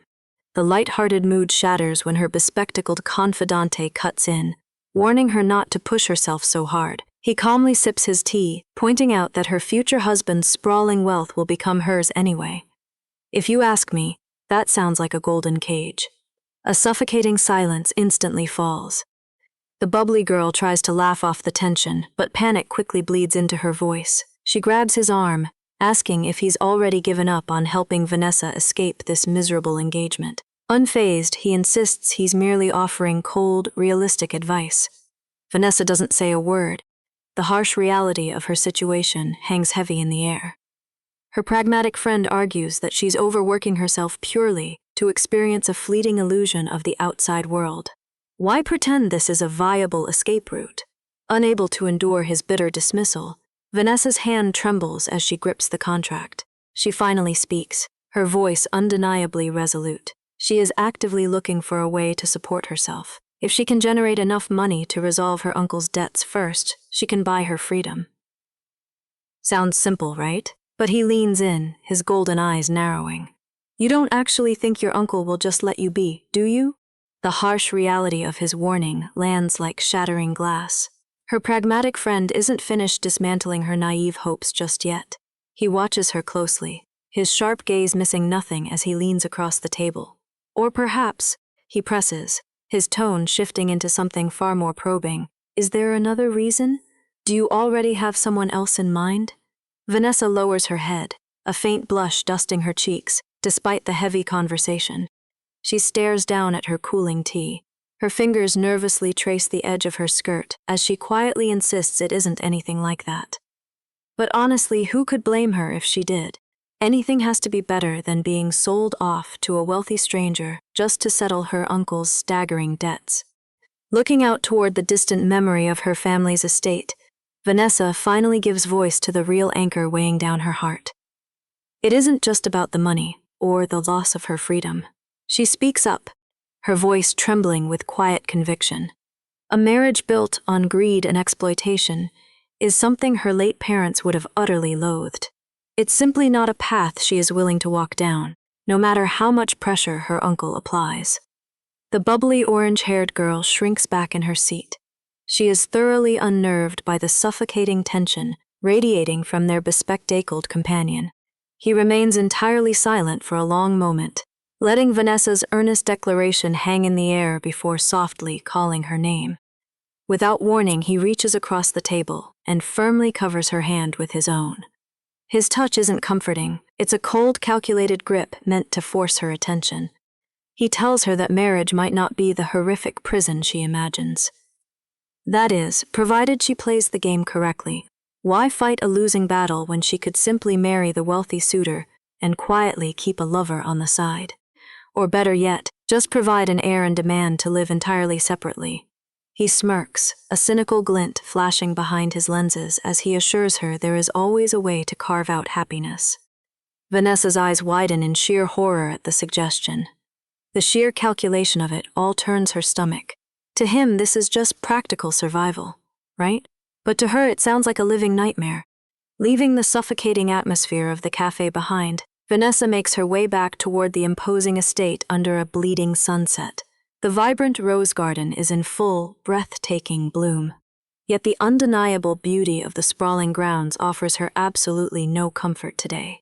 As she walks the manicured paths alone, a profound sense of isolation settles heavily over her shoulders. She always knew it would be difficult for anyone else to truly understand her desperate need for independence. Her friends live in a completely different, privileged world. They are completely sheltered from the suffocating grip of a guardian who views her merely as a financial asset to be traded. Still, a part of her aches deeply from the bitter disappointment of that conversation. She had foolishly hoped that their long-standing friendship had transcended the shallow, transactional mindset of aristocratic society. To realize that even her closest confidantes view her situation as a mere game of strategic compromise is a genuinely tough pill to swallow.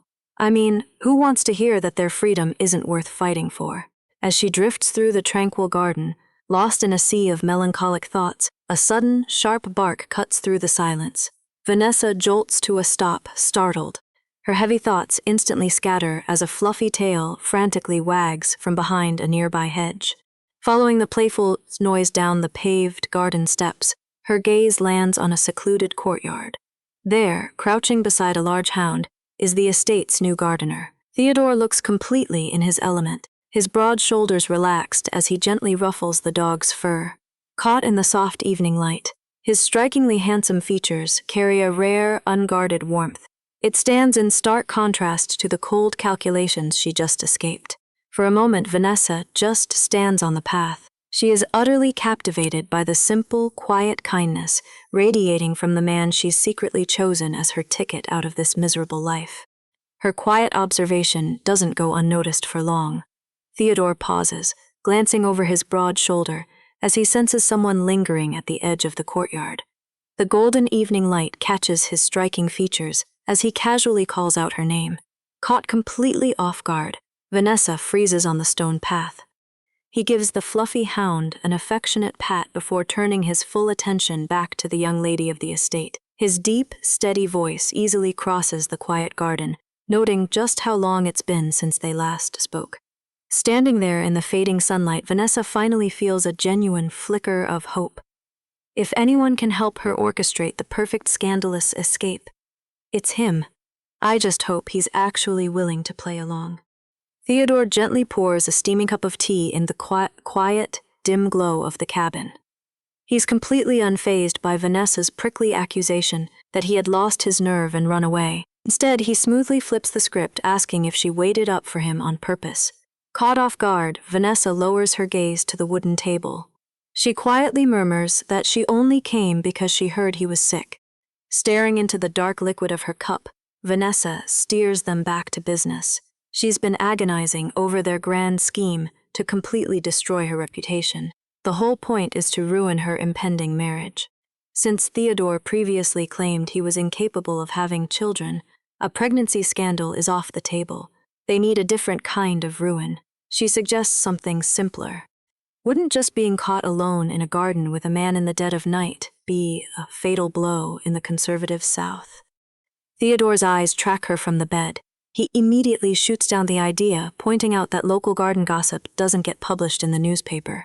A dangerous realization dawns on him. She fully intends to drag her own name through the national press just to escape her unwanted engagement. Sounds simple, right? But Vanessa knows exactly how high society operates. A small whisper won't save her. She knows that high society rumors can be easily hushed up by powerful families, and people's memories inevitably fade. But a printed scandal? That becomes an immortal truth. She brainstorms wildly, tossing out terrible ideas. Should she call reporters and fake morning sickness? No, her fiancé's family would just bring in a doctor to check. What if she pretends her mind is completely unstable, or acts like a woman who desperately throws herself at any man? Theodore watches her spiral from the shadows. He warns her strictly that starting a theatrical act she can't maintain to the very end will only make her life a living hell. He stares at her with heavy, unblinking eyes. If her goal is to act like an erratic woman, he dryly points out that she's already doing a flawless job right now. Vanessa nearly chokes on her tea in indignation. Honestly, I would too. But the playful teasing vanishes the second Theodore steps into the light. The mood shifts instantly. His voice drops into a serious grounding register as he calls her name, freezing her in place. The suffocating tension breaks.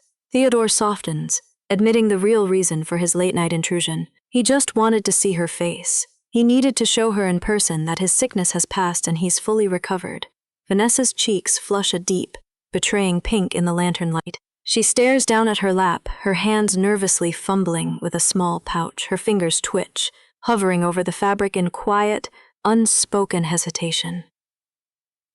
Does he already know how much she worried? The suffocating tension breaks the moment. Theodore reaches out, his large hand gently lifting a loose strand of her golden hair. He playfully notes that with all her nervous fumbling, she looks exactly like a desperate merchant frantically trying to win over a skeptical client. The physical proximity is entirely too much for her racing heart. Flustered, Vanessa turns her face toward the desk and quietly suggests that he should go take care of his own business if he's so busy. But Theodore refuses to step away. Instead, he keeps her soft hair woven between his long fingers, his presence a heavy, comforting weight, as he calmly states that he actually has tasks he needs to finish right here today. The steady, rhythmic scratch of a fountain pen soon fills the quiet cabin as he settles into his work. When Vanessa glances over and realizes exactly what he's pouring his focus into, her eyes widen in genuine surprise. A novel? Theodore leans casually against the wooden table, his fingers instinctively finding the ends of her hair once again as he confirms her guess. He pragmatically explains that writing is one of the few reliable ways to secure actual, useful money outside of relying on a standard government pension. He needs a safety net that belongs entirely to him. Vanessa knows all too well the brutal, whispered judgments of high society. The elite constantly gossip that any noblewoman engaging in economic activities is merely doing it for fleeting amusement. The expectation is simple. Just marry a wealthy man and live comfortably on his vast estate. Staring up at his tired features, Vanessa's voice softens with genuine concern. She tells him that there is absolutely no need for him to push himself so ruthlessly just to save a few coins. Theodore pauses. His hand stills, and a dark, unreadable emotion flashes through his striking eyes. He leans in closer, his broad shoulders casting a shadow over her small frame at the desk. His gaze is heavy, probing. He asks if she, like all the arrogant aristocrats in their circle, truly believes that this kind of grueling labor is entirely unnecessary for a noblewoman. Without a single moment of hesitation, Vanessa firmly denies it. Theodore's eyes drop, a quiet, almost vulnerable intensity settling over his sharp features. He murmurs that surely working hard to survive is vastly more desirable than sitting back and doing absolutely nothing at all. The raw, unfiltered honesty in his voice catches her completely off guard. The dimly lit cabin feels entirely isolated, a safe haven cut off from the suffocating, rigid expectations of the outside world. Staring at the densely written pages scattered across the desk, she asks him a surprisingly profound question. Does he actually believe in the inherent, noble value of labor? Theodore's response is immediate, sharp, and bluntly practical. He believes in the undeniable value of money. The stark, incredibly unromantic truth hangs in the quiet space of the loft for a brief moment. Theodore blinks, looking down as if bracing for her inevitable aristocratic judgment. Instead of judging him, a soft, incredibly genuine laugh escapes Vanessa's lips. All the heavy, suffocating tension from their earlier scandalous plotting completely melts away in the warm glow of the lantern. She smiles brightly, her cheeks dusted a pretty pink as she admits that his brutal honesty actually makes perfect sense. Theodore completely freezes. He stares down at her, utterly captivated by the rare, unguarded joy radiating from her delicate face. Honestly, who wouldn't be totally charmed by that smile? The air between them shifts violently, growing dangerously thick with unspoken desire. His voice drops into a low grounding register as he breathes her name, leaving her wide-eyed and paralyzed in the sudden, breathless silence. The breathless, suffocating silence in the cabin shatters the second Theodore leans in. His large hand gently tilts her chin upward, his thumb softly brushing against her lower lip before he captures her mouth in a deep, sudden kiss. It completely short-circuits her racing thoughts. The warm, overwhelming pressure of his lips instantly melts away whatever lingering aristocratic defenses she had left. She instinctively closes her eyes, entirely swept up in the dizzying, unexpected rush of his affection. Honestly, who could possibly resist that kind of intense focus? The sheer momentum of their kiss naturally forces her steps backward. She retreats from his overwhelming physical presence until the back of her knees abruptly hits the wooden mattress frame. With a startled gasp, Vanessa tumbles backward onto the small, firm bed in the dim corner of the room. Theodore follows her down without missing a single beat, his tall frame quickly caging her against the tangled sheets. Her hands frantically scramble to brace against his solid chest. A panicked, breathless plea for him to wait tumbles clumsily from her lips. He easily pins her beneath him, entirely unbothered by her weak, flustered attempts at resistance. His voice drops into a dark, intoxicating murmur as he softly asks why they should stop now. Vanessa stares up into his striking blue eyes, completely paralyzed by his heavy gaze. Her pulse hammers violently against her ribs, echoing loudly in her own ears like a frantic drum. How is it physically possible to feel this utterly consumed over just a few moments of contact? The undeniable reality of his heavy body pressing her down leaves her completely breathless. But as his large fingers slowly intertwine with her trembling hand, a sudden, terrifying panic crashes through her romantic haze. She remembers the bitter, inescapable truth of their temporary, transactional arrangement. Summer will inevitably end. Their fragile, scandalous alliance is destined to wither right along with the passing season. If she recklessly surrenders her heart to him tonight, will she be the pathetic one left crying? She dreads the thought of desperately clinging to him when he finally decides to walk away. Despite the loud, rational warnings screaming in her mind, the undeniable heat of his touch is simply impossible to fight. She realizes with a quiet, desperate clarity that she has already crossed the point of no return. Theodore leans down once again, fully claiming her lips in the warm, lantern-lit silence of the cabin. Their grand, chaotic scheme to orchestrate a fake public scandal is completely forgotten. It is entirely eclipsed by the dangerous, very real intimacy blossoming right here in the dark. The heavy silence of the bedroom is shattered by a soft, breathless gasp. The delicate ribbon of her dress pools on the sheets, completely forgotten as the undeniable tension between them finally snaps. Theodore shifts his weight, firmly trapping Vanessa beneath him on the mattress. His dark eyes lock onto hers, completely stripping away the usual pretense that guards his hidden identity as a wealthy noble. "I wanted to ask," he murmurs, his face hovering mere inches from hers. "Why are you different?" She is nothing like the ambitious aristocrats who usually throw themselves at his feet for status. To him, she isn't disgusting, boring, or unpleasant. He finds himself entirely captivated by her quiet defiance. He leans in closer, his voice dropping to a husky whisper. "Why is it that I, of all people—" "A reaver," she stammers, her voice cracking under his intense scrutiny. Her hands instinctively curl in hesitation. The raw vulnerability in her eyes only deepens his unexpected desire. He realizes, with a sudden jolt, that he is longing for her just like any ordinary man would. Looking back on those sunlit days, tending the garden, he admits he instinctively knew the truth from the start. He had a quiet, lingering premonition that this fragile woman would eventually shake up his carefully constructed life. Does she already know the immense power she holds over him? And now, the reality of that disruption finally sets in. Lying intimately entwined on the bed, her blonde hair spilling across the pillows, he realizes he doesn't mind the chaos she brings. The thought of her entirely upending his solitary world is simply welcome. Miles away from that private sanctuary, reality comes knocking.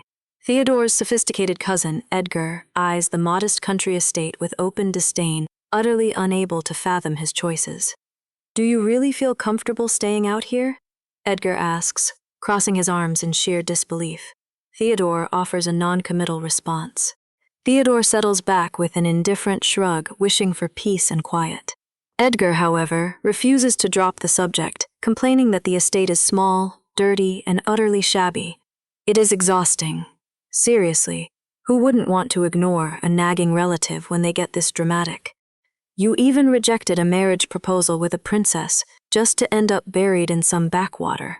Edgar demands, throwing his hands up. He jokingly accuses him of hiding a child. Theodore just shoots him a weary, sideways glance, completely unamused by the relentless interrogation. Theodore dryly points out that marrying a princess offers no real leverage anyway. But as they ride together, Edgar realizes something is fundamentally off. The famously cold Duke has a strange new aura about him. Naturally, his nosy cousin is dying to figure out what changed. The answer to that mystery is strolling right past their carriage window. Theodore's gaze catches a familiar blonde figure walking beneath a sun parasol. He entirely tunes out the nagging beside him. Can you blame him? He is instantly entranced by the simple elegance of her green dress. Noticing Theodore's sudden distraction, Edgar waves a hand to get his attention, finally peering out the window himself. Misinterpreting the Duke's lingering stare, he jumps to the most logical aristocratic conclusion. He eagerly pivots the conversation to a new high society prospect. Completely oblivious to his cousin's true focus, Edgar starts pitching a political match with a wealthy marquis's daughter. He rambles on about business benefits and calming their grandmother down. Meanwhile, Theodore can barely suppress a fond smile as he gazes at Vanessa. Honestly, I love how little he cares about Edgar's lecture. Theodore outright ignores the political talk. Her neck is beautiful, he murmurs, thoroughly lost in his own world.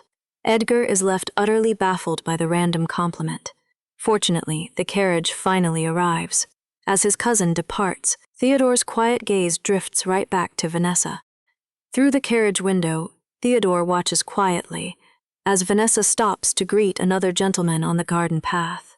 She looks absolutely radiant standing out there in the dappled summer sleet. Her bright, effortless smile beneath the brim of her floral hat entirely commands his attention, making the rest of the world fade away. He studies the brief interaction with a heavy, unreadable expression. He silently mutters to himself that they do not look alike at all. His dark eyes remain utterly fixed on her elegant figure. Why is it so incredibly hard for the cold Duke to simply look away? That innocent, sunlit scene pulls his wandering mind straight back to their intense intimacy in the shadowed bedroom. He vividly remembers her flushed cheeks and her breathless, fragile pleas for him to go just a little slower. He felt completely intoxicated, burying himself deeply within her small, yielding embrace. A faint, utterly satisfied smirk touches his lips as his grip subconsciously tightens at the overpowering memory. Slowly leaning back against the plush leather seat, he lets out a long, heavy breath to steady his racing pulse. I honestly don't think he minds this new romantic obsession one bit. As the heavy carriage finally pulls away from the sleepy country estate, that vibrant image of her beneath the parasol lingers behind his closed eyes. He might be returning to high society, but this fragile woman's gentle defiance is already permanently rooted in his heart. The delicate scratch of a fountain pen is the only sound echoing through the grand, sunlit parlor. Vanessa sits alone at an ornate table, desperately trying to focus her scattered mind on the correspondence before her. The ink flows smoothly, yet her attention refuses to anchor itself to the parchment. A heavy, persistent distraction tugs at the edges of her concentration. Slowly, she lifts her head, her gaze drifting away from the unfinished letter. The opulent surroundings fade into the background as an entirely different scene takes hold of her senses. How is she supposed to secure her future when her mind keeps wandering to the past? Her thoughts pull her straight back to the rustic wooden cabin, shrouded in the quiet darkness of the previous night. A deep, familiar voice gently coaxes her awake. As her eyes flutter open, she is greeted by the bright red gleam of fresh strawberries held out in front of her. Theodore sits comfortably at the edge of the mattress, his linen shirt hanging effortlessly open. He offers the fruit with a wicked, knowing smirk. "You screamed so much," he teases smoothly. "You must be exhausted." Vanessa's entire face flushes crimson. She turns away, hiding her burning cheeks against the rough blanket. She lets out a weak groan, begging him to stop tormenting her. Despite her intense embarrassment, the sweet fruit is exactly what she needs, and she quietly ends up devouring every single piece. The lingering warmth of the bed begins to fade as Theodore moves away to pack his rugged canvas bag. The harsh reality of their secret arrangement starts creeping back into the small room. He casually mentions that the headmaid will be searching for her once the sun officially rises. Determined to hold on to this intoxicating feeling for just a little longer, Vanessa lowers her gaze. Her voice drops into a shy whisper as she promises to sneak back tomorrow night. But Theodore immediately shuts the idea down. He stops his packing, casting a serious glance over his shoulder. He plainly states that he will be away from the estate for a few days. The sudden rejection stings. A quiet, disappointed murmur escapes her lips as his words fully sink in. Does she actually care that he's leaving? Before the cold distance can build a wall between them, he makes a breathtaking move. Theodore closes the gap, pulling her body flush against his chest. He captures her lips in a sudden, overpowering kiss. His large, calloused hand gently cups her flushed cheek, leaving her completely stunned.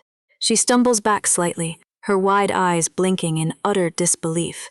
That was unexpected. She holds her burning face, loudly demanding to know what he thinks he is doing.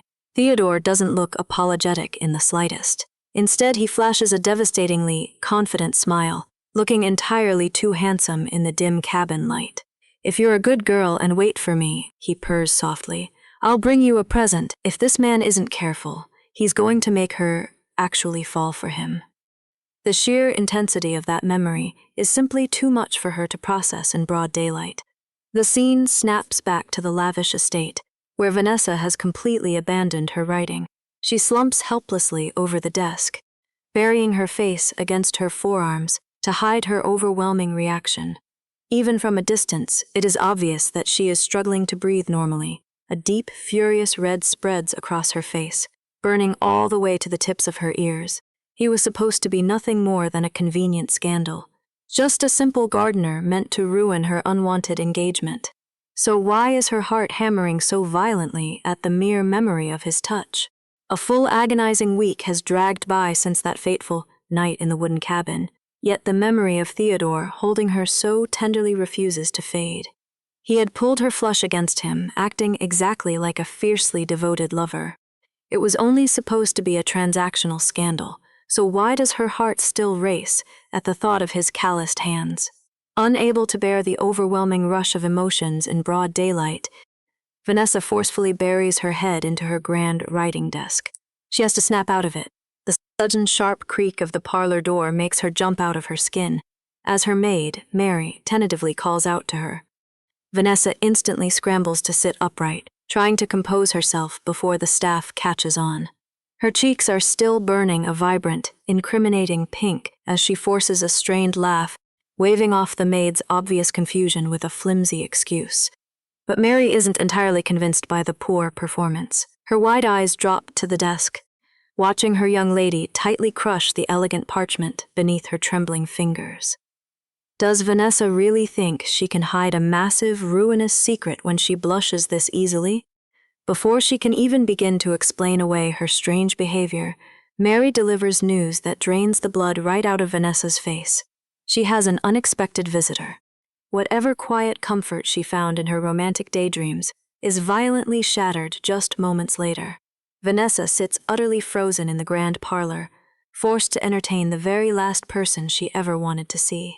The older man she is contracted to marry settles comfortably onto the velvet sofa opposite her, a sickeningly polite smile plastered across his lined face. He smoothly notes that this is their first official meeting since their dreadful wedding date was permanently set. His sharp, calculating eyes lock onto her. He doesn't miss a single ounce of her obvious discomfort. He casually tilts his head, asking if his beautiful future bride is truly that unhappy to see him. Vanessa quickly swallows her rising disgust. She politely defends her stunned reaction by pointing out his entirely unannounced arrival at the estate. Her voice shakes just a fraction as she nervously adds that her uncle, the master of the house, is currently away on business. It is a subtle plea for him to leave and return at a proper time, but the older man just leans forward, a dark, unsettling shadow falling over his gaze. He flashes a chilling, knowing grin. He is already perfectly aware that her guardian is out of town. That is exactly why he chose today.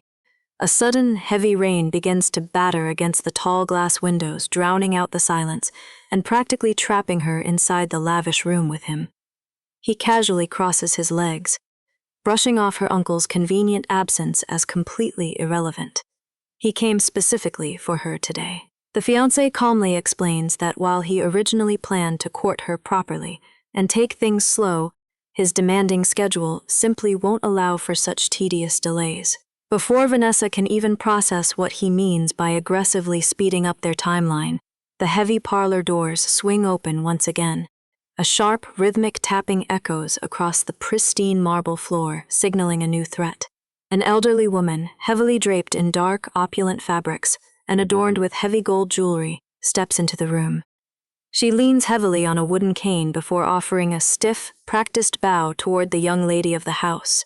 The fiancé gestures to the mysterious newcomer with a smug, authoritative wave. He introduces her as Madame Luther, a renowned expert in, as he vaguely and sinisterly puts it, those matters. A cold, suffocating dread finally pools in Vanessa's stomach. Her window to escape is rapidly closing.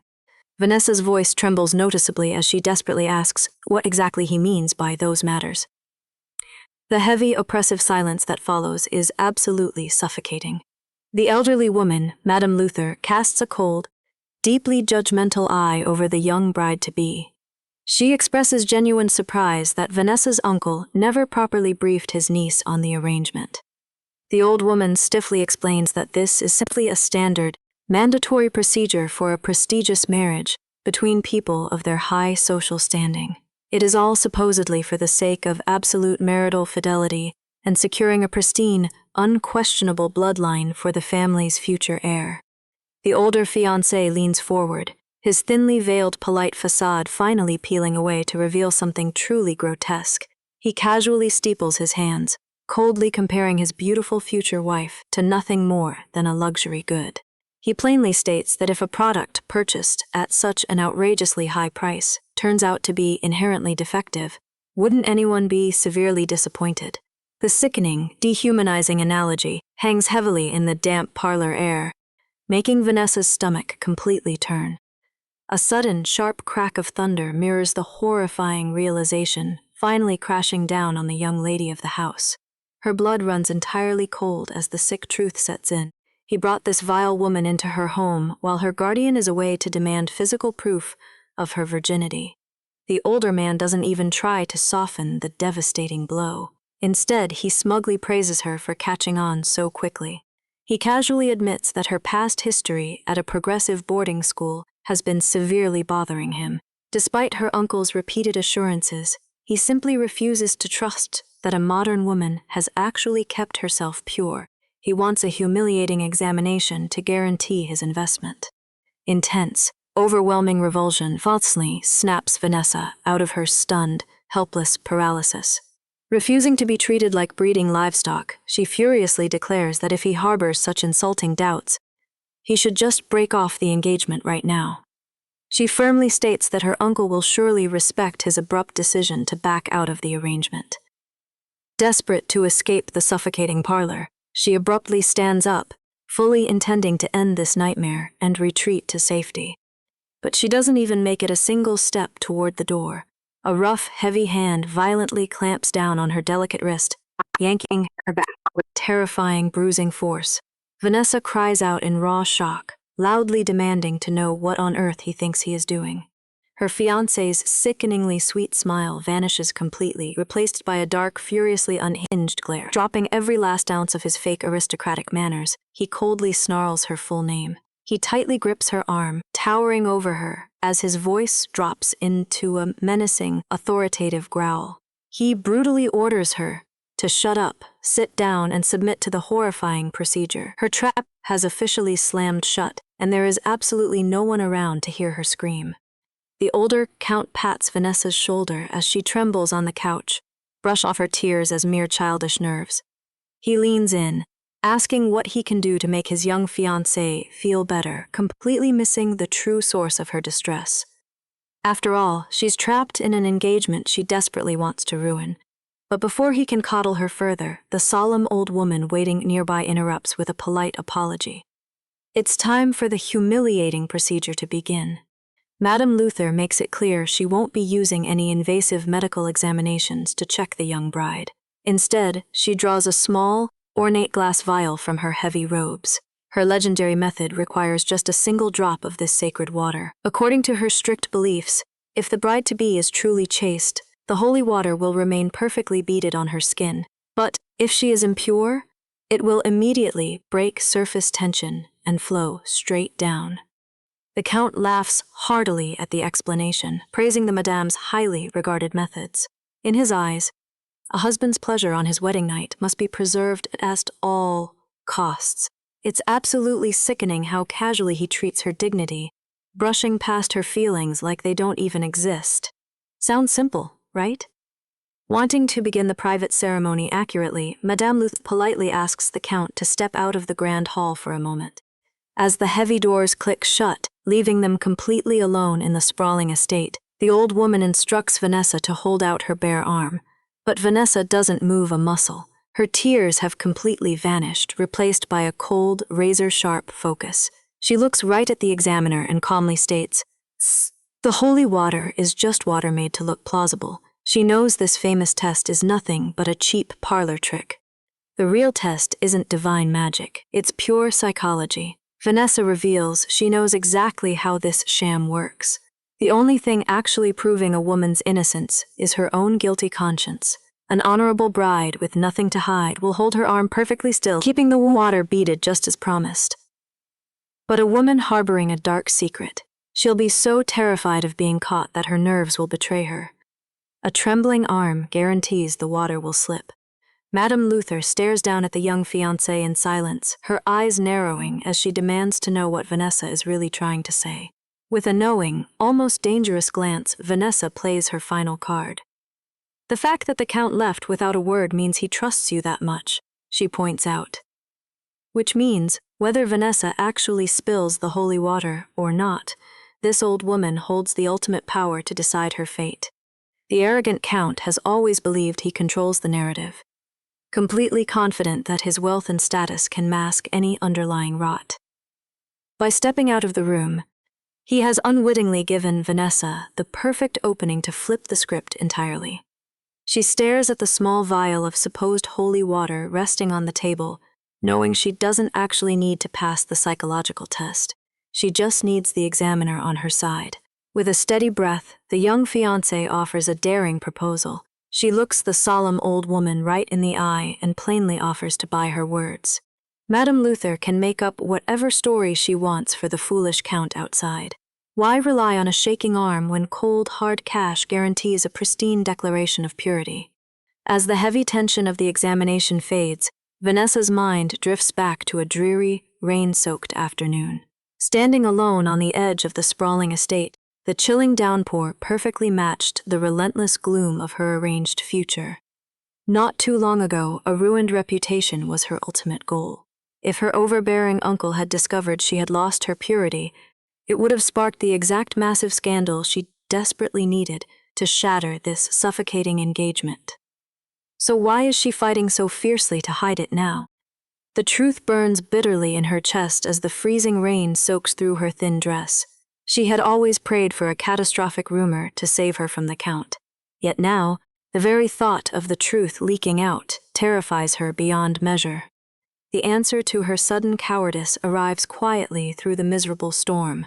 A shadow falls over her trembling shoulders, blocking out the harsh rain, as Theodore gently tips his umbrella over her head. The handsome gardener looks down at her drenched form with a mixture of confusion and quiet concern, softly asking what she is doing out in the freezing cold. Is he really that clueless about his own effect on her? Vanessa gazes up at his striking face, her eyes welling with fresh tears that have absolutely nothing to do with the weather. If her uncle discovers her secret trysts, the wrath won't just fall on her shoulders. Her reckless desire for freedom would drag this innocent man right into the firing line. Back in the dim, secretive warmth of the gardener's quarters, the reality of their dangerous game hangs heavy in the air. Tangled in the soft bedsheets after another stolen moment of intense intimacy, Vanessa clutches the covers to her chest. Her voice is completely hoarse, a quiet testament to the passion she can barely afford to express. Trembling with newfound anxiety, she whispers her deepest fear into the quiet room. What if someone hears them? What if they finally get caught? Theodore leans over her, his bare shoulders gleaming in the low light, utterly baffled by her sudden hesitation.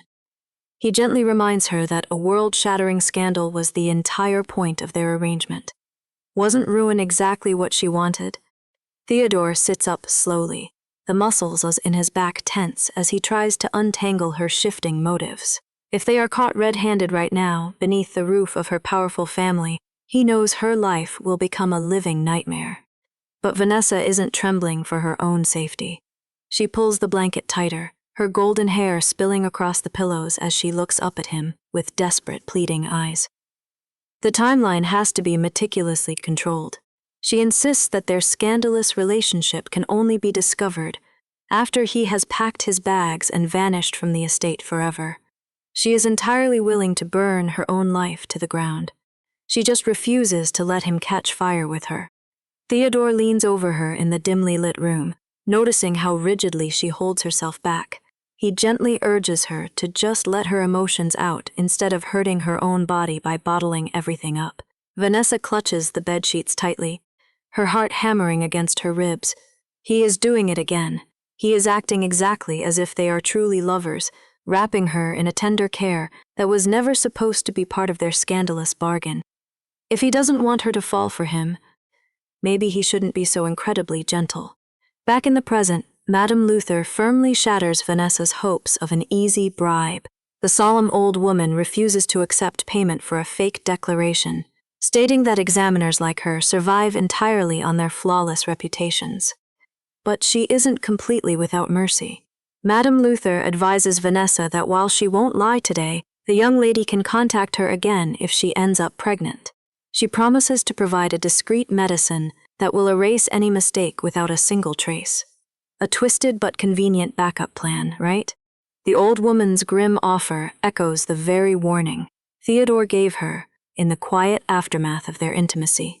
Pulling away from the bed, the handsome gardener sternly reminded Vanessa to take better care of her own body. He looked back at her with a heavy, unreadable gaze. His next words were a necessary bucket of ice water. He warned her not to catch feelings in a transactional relationship that was always destined to end. If she forgets their arrangement, she will be the only one who ends up shattered. It is a harsh boundary line drawn straight through the center of their shared secret. But instead of letting her despair show, Vanessa forces a bright, beautiful smile onto her flushed face. Masking the deep ache in her chest, she playfully assures him that she will follow his advice. She will lock her heart away. Even if it kills her inside, she swears to God she will never be the first to say I love you. As a quiet night settles over the secluded cabin, the usual rush of their secret meetings slows to a gentle halt. Vanessa lingers by the lantern light, her eyes deliberately avoiding the door. From his spot on the bed, Theodore watches her hesitation with a heavy, unblinking gaze. He finally breaks the silence, wondering aloud why her strict maid hasn't already dragged her back to the estate.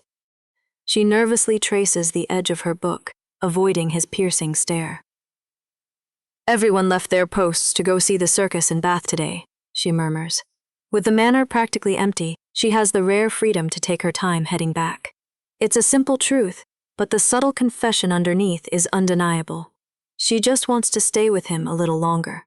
Theodore reads the quiet longing in her posture perfectly. Do you want to go see it? He asks.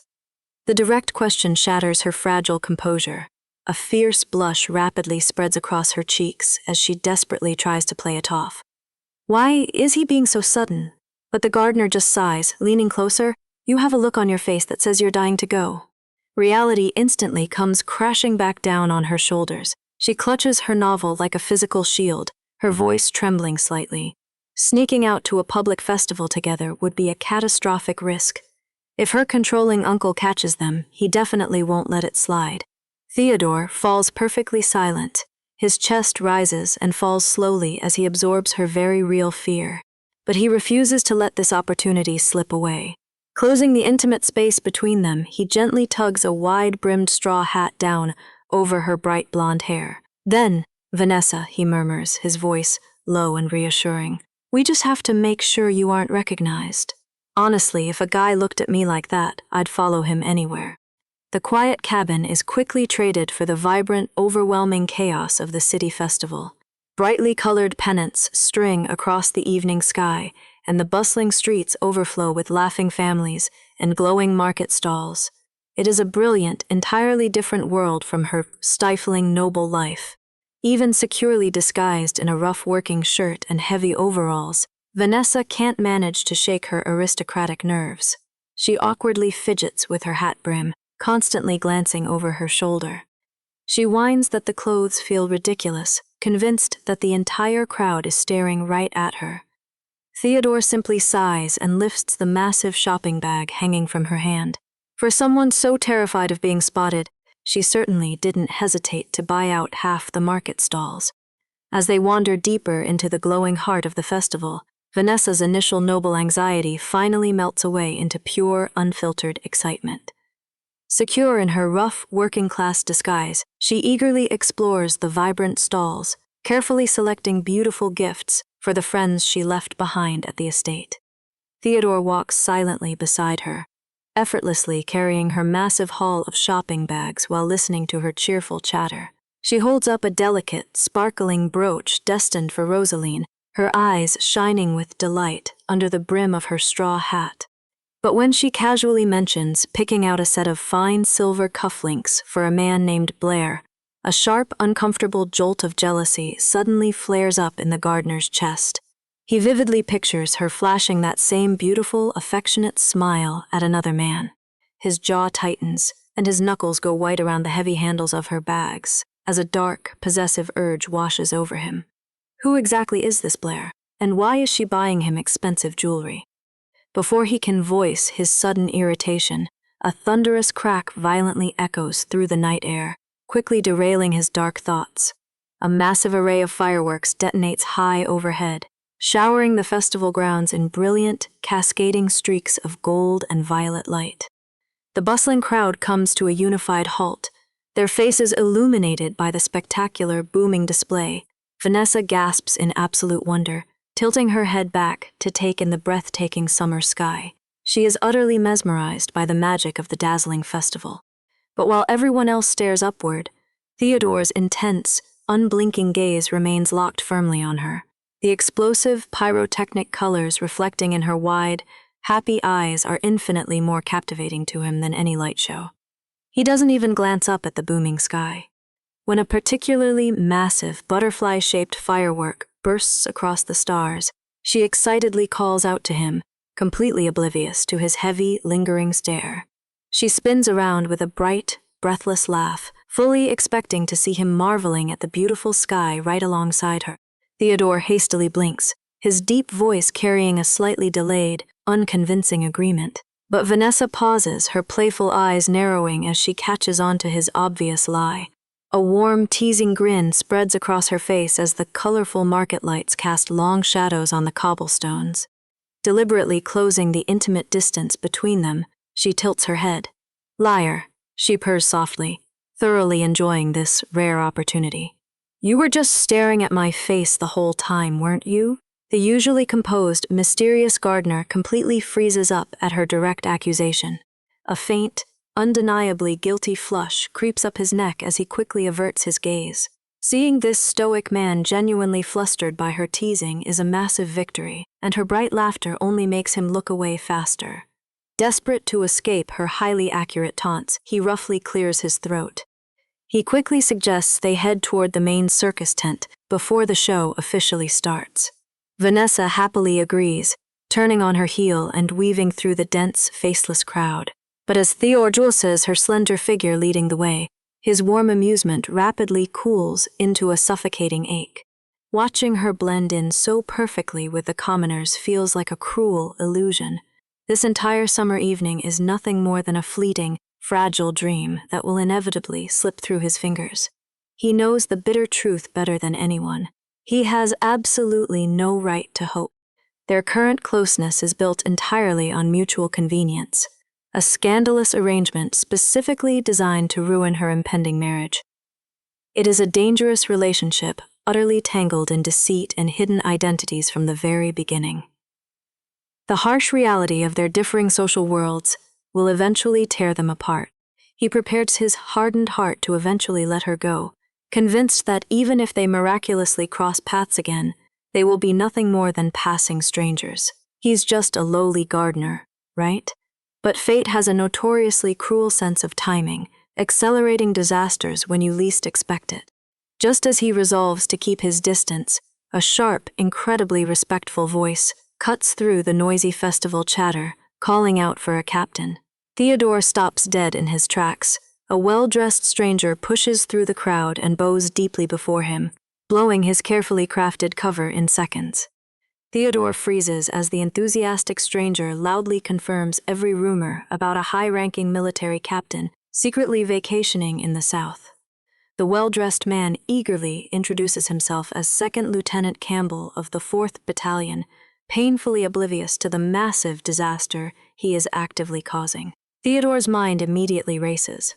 He absolutely cannot afford to blow his cover now, especially not while standing right next to Vanessa. Feigning total ignorance, he stares blankly at the soldier. He coldly states that he is a lowly sergeant named Roth, firmly insisting the lieutenant has mistaken him for someone else. Ignoring Campbell's bewildered protests, Theodore doesn't hesitate to make his escape. He firmly grips Vanessa's shoulder and quickly steers her away into the dense crowd. The confused lieutenant calls out one last name, river, but Theodore utterly refuses to look back. His previously warm expression hardens into an icy, unapproachable mask as he puts distance between them. It is a terrifyingly smooth, practiced lie. Honestly, who wouldn't be suspicious after a performance like that? Does he already know how much he just exposed? Vanessa stumbles along beside him, her heart pounding frantically against her ribs. She tightly clutches the straps of her rough overalls, entirely bewildered by the sudden, chilling shift in his demeanor. The gentle, teasing gardener from 5 minutes ago has vanished, suddenly replaced by a hardened stranger carrying a dangerous military secret. Theodore's tense eyes dart nervously across the festival square, desperately trying to salvage their rapidly deteriorating evening. But the cruel universe simply isn't done playing with them yet. Just as they pass under the looming shadow of the city clock tower, another sharp voice rings out through the night air, clearly calling Vanessa's name. Caught completely off guard in the bustling market, Vanessa nearly lets a dangerous name slip from her lips.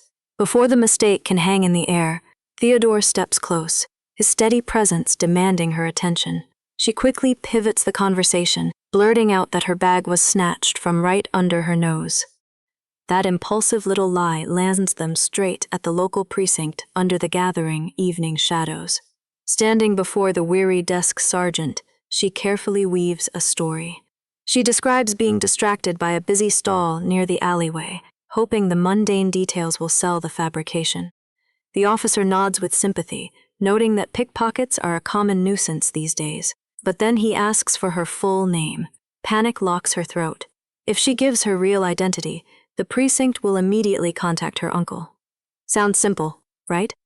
For Vanessa, it's a direct path back to the cage she just escaped. Just as the silence grows suspicious, Theodore easily slides into the gap. He hands the officer a contact card, firmly declaring, "I'm with her." It is a seamless rescue. He offers himself as the sole point of contact, neatly shielding her from any further questions. As they retreat from the heavy wooden doors, the officer finally connects the dots, muttering the alias aloud. Out in the cool evening breeze, a string of colorful festival lights illuminates the quiet space between them. I honestly love how effortlessly he covers for her. Walking side by side, Vanessa looks up at him with a vibrant, teasing smile. Since when did he have an alias locked and loaded? She tests the name on her tongue, the sound bright and affectionate. Theodore. Beside her, his hand twitches in the dark, reacting to the sudden warmth in her voice.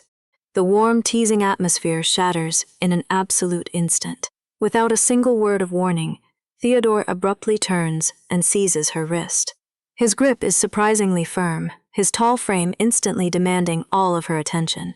Vanessa barely has a second to process the rapid shift in his demeanor. She stumbles as he forcefully pulls her away from the crowded main street. Before she can utter a proper protest, he drags her straight into the deep, silent shadows of a narrow alleyway, leaving the festival behind. Then he crashes his lips against hers. It is not a sweet, hesitant kiss, it is desperate and utterly consuming, stealing every ounce of air from her lungs. He wraps his arms tightly around her waist, practically crushing her against his chest. I honestly love how intense he gets. He holds her with a fierce, intoxicating urgency. In the secluded darkness, his grip tightens, completely lost in the overwhelming need to feel their hearts beating wildly together. Even if it is only for a brief, stolen moment, he refuses to let her pull away. Overwhelmed by the blazing heat flaring between them, Vanessa finally manages to push weakly against his broad shoulders. Her cheeks burn crimson as she breaks the kiss. She gasps for air, frantically stammering out a plea that they are still outside in public. She gazes up at him with wide, teary eyes, entirely defenseless against his sudden passion. Her soft voice trembles as she begs him to stop. Above them, a solitary street lamp casts a warm, dramatic glow over the cool stone walls, amplifying the thick silence in the alley. The frantic plea finally pierces through his haze. Reality crashes over Theodore, and he steps back, dragging a heavy hand down his face. He lets out a ragged breath, visibly struggling to rein in his own surging desires. Between them, the only sound is the deafening thud of racing hearts. Did he really just lose his composure over a simple tease? But Theodore is quick to recover. Before the awkward tension can fully settle, He leans back into her space with a wicked, playful smirk. He drops his voice, smoothly asking just what kind of scandalous things she was expecting him to do. After catching their breath, they leave the heavy tension of the alley behind and wander onto an illuminated stone bridge. The evening sky is painted in soft purples, casting a romantic glow over the water. Vanessa leans against the railing, letting out an exaggerated sigh. She pouts about missing the traveling circus, complaining that they should have hurried. Theodore leans beside her, entirely unbothered. He nonchalantly points out that if she wanted to see the show that badly, she should have just said something. A little extra cash could have easily bribed their way inside. Vanessa instantly frowns at his casual disregard for money. She scolds him, using his alias with a playful sternness. She warns River that if he keeps throwing coins around so recklessly, he is going to end up completely bankrupt. She points out that between his perfectly tailored clothes and all the expensive luxury goods scattered around his room, his spending habits are absolutely terrible. How is a supposedly poor working man supposed to save up any real wealth living like that? Theodore just tilts his head back, letting the breeze brush through his dark hair. He offers a lazy, deeply amused smile, simply agreeing with her assessment. If he doesn't want her, I do. Slowly, the playful banter fades into a comfortable, reflective silence. Staring out at the shimmering river, Vanessa's expression softens into something deeply wistful. She quietly admits that she is entirely sick of everything waiting for her back inside that stifling castle. Watching a stray piece of paper drift aimlessly on the dark current, she murmurs her truest desire into the night air. All she really wants is to just run away somewhere, anywhere but there. Beside her, Theodore goes perfectly still. He stares at her delicate profile, the light completely shifting in his piercing eyes as her innocent confession lands. Those exact words echo painfully in his mind, unlocking a dark memory he has kept buried for years. I can't stand this suffocating place anymore. A violent flash of his childhood surges to the surface. He sees himself as a terrified young boy, tears streaming down his flushed face as his mother walks away. She had promised to come back for him once she was settled. You understand what Mommy's saying, right? Staring out into the shadows, Theodore's jaw tightens. He was left behind then, and looking at Vanessa now, a bitter cynicism twists painfully in his chest. He intensely studies Vanessa's melancholic face. Despite the blazing passion they just shared, a cold, protective voice whispers in the back of his mind. In the end, this beautiful woman will be exactly the same. She will leave him behind, too. But instead of letting the old hurt show, he expertly masks it with a confident, reckless charm. He casually leans back against the stone rail, his sudden change in tone snapping Vanessa out of her reverie. The air between them suddenly crackles with a dangerous, thrilling tension. Theodore tilts his head, a soft, captivating smile playing on his lips. His voice drops into a smooth, devastating murmur. Should we hold hands and run away together then? The evening air settles over the illuminated city bridge, carrying a quite dangerous suggestion between them. Vanessa rests her chin against her hand, letting her gaze soften as she looks out over the darkened water. She gently asks if they should just abandon everything, hold hands, and disappear into the night together. When Theodore remains rigidly silent, a bright, playful laugh escapes her lips. She leans in closer, teasingly nudging his side. She asks if he is secretly the one who wants to run away. Theodore doesn't share her light-hearted amusement. He stares down at her with a steady gaze, firmly reminding her that she was the one desperate to flee just days ago. Does she honestly believe escaping is that simple? Vanessa's smile slowly fades into a somber, heavy reflection. She knows all too well that her disappearance would only invite disaster upon those she cares about. Her innocent friends would face brutal interrogations.